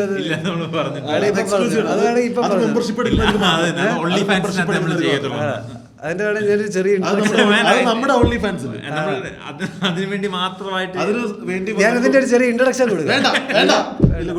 ആ ക്യൂരിയോസിറ്റി അന്ന് ആരൊക്കെ ചോദിച്ചാൽ നമ്മൾ അത് അങ്ങനെ നിർത്തിക്കൊണ്ട് തന്നെ നമുക്ക്. ശരി, ഓക്കെ. വേറെ ബോഡി ഇൻസെക്യൂരിറ്റി ഞാൻ പറഞ്ഞ പോലെ എനിക്കാണെങ്കിൽ ഞാൻ ജിമ്മിൽ തന്നെ ഇട്ട മരണം. വയറ് ഇൻസെക്യൂരിറ്റി ഉണ്ടോ? ഞാനാണെങ്കിൽ ഒരു തടിയൻ കുട്ടിയായിരുന്നല്ലോ, തടിയൻ കുട്ടിയായിരുന്നല്ലോ. അപ്പം എനിക്കാണെങ്കിൽ ഇപ്പോഴും ഞാൻ വണ്ണം കുറഞ്ഞിട്ടുണ്ടെങ്കിലും എൻ്റെ മനസ്സിൻ്റെ അകത്ത് ഞാനിപ്പോഴും തടിയാണ്. ഞാൻ 2 കിലോ കൂടി എനിക്കപ്പം മൈൻഡ് ഞാൻ എന്താണ് ചെയ്യണത്, കുറച്ചുകൂടെ കെയർഫുൾ ആവേണ്ടേ അങ്ങനെ തോന്നാറുണ്ട്.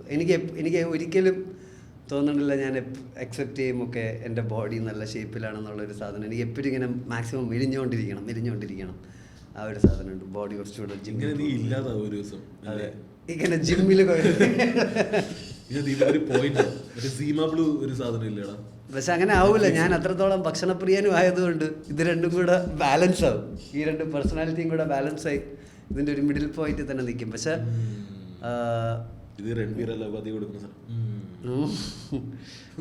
പക്ഷെ എനിക്കാണെങ്കിൽ കുറച്ചുകൂടെ ഫിറ്റ് ആവണം എന്നൊക്കെ ഉണ്ട്. ഞാൻ ഫിറ്റ് അല്ലല്ലോ എന്ന് ഇൻസെക്യൂർ ആവാം. ഇന്ന് രാത്രി നമ്മളുടെ കൂട്ടത്തിൽ ഏറ്റവും ഫിസിക്കലി ഫിറ്റ് നീയാണ്. അതുകൊണ്ടല്ലേ ഞാൻ പറഞ്ഞു ഞാൻ നിങ്ങളുമായിട്ട് അതുകൊണ്ടാണ് നീ ഇവിടെ വരുന്നത്. നമുക്കറിയാം നീ അതിനോടെ വേണ്ടിയാണ് നമ്മുടെ അടുത്തത്. ദീപു മാത്രമേ ഉള്ളൂ കൂട്ടത്തിൽ. എന്താ നീ ജിമ്മി പോകത്തെ? ഇവന്റെ സന്തോഷം ഇതൊക്കെയാണ്. വന്നിട്ട് മറ്റേ കൂട്ടുകാരന്മാര് സിക്സ് പാക്ക്, മറ്റേമാര് സിക്സ് പാക്ക് അവന്മാരുടെ അടുത്ത് പോകുന്നില്ല. അവന്മാര് വീക്കെൻഡിന്റെ ഇപ്പോഴത്തെ പ്ലാൻ ട്രിക്കിന് പോവാന്നൊക്കെയാണ്. ട്രക്കിന് പോകുന്നില്ല, ട്രിക്കിന് പോവാം. പോട്ടെ, നല്ല പരിപാടിയാണ്. പോണം, നല്ല പരിപാടിയാണ്. മൈൻഡ് അപ്പ് ചെയ്യാം നമുക്ക്. ആൾക്കാരുടെ ഇൻസെക്യൂരിറ്റി നമ്മൾ വിട്ടുപോയത് അവർ കമന്റ് ചെയ്യട്ടെ, ഫീമെയിൽസ് കമന്റ് ചെയ്യട്ടെ അവരുടെ നമുക്ക് അത് വെച്ച് നമ്മൾ സെക്കൻഡ് എപ്പിസോഡ് പാർട്ട് 2 വേണേ പ്ലാൻ ചെയ്യാം. പെൺകുട്ടികളുടെ സാന്നിധ്യമുള്ള സമയത്ത് അവരുടെ ഇൻസെക്യൂരിറ്റി, അതുപോലെ റിലേഷൻഷിപ്പിൽ അവരെന്തൊക്കെയാണ് സീക്ക് ചെയ്യുന്നതിനെ കുറിച്ച് ഒരു ഡിസ്കഷൻ ആവുമല്ലോ. അപ്പോൾ ഓപ്പൺ ആയിട്ട് സംസാരിക്കുന്ന ആൾക്കാർ, ഇമോഷണലി ഓപ്പൺ ആയിട്ടുള്ള ആൾക്കാർ. നമ്മൾ എന്തൊക്കെ ഇൻസെക്യൂരിറ്റി കവർ ചെയ്തത്? നമ്മള് ആദ്യം ഫിനാൻഷ്യൽ പൊസിഷൻ വൈസ് പവർ, അല്ലെങ്കിൽ നമ്മളിരിക്കുന്ന positive position, and relationship, sexual, physical, emotional. അത്യാവശ്യം ദീപക് മോഹന്റെ മാട്രിമോണിയൽ പ്രൊഫൈൽ ദീപ് പറയുന്നതല്ല, ദീപ് സൂപ്പറാ. മറ്റേ സമയം കുറവാന്നൊക്കെ പറഞ്ഞ ചുമ്മാ നീളം എന്നൊക്കെ പറഞ്ഞാൽ ദീപിന്റെ എന്റെ ഇരിക്കുമ്പോ ഇങ്ങനെ ഇതൊക്കെ നമ്മള് വിനയം കൊണ്ട് പറയുന്ന. ഞാൻ മുതലിട്ട് കരിക്കും ഇങ്ങനെ കഴിയുന്ന അത് ശരി. മതി. Okay tata. ബൈ. അവരാധന. Ultimate tata. Bye by.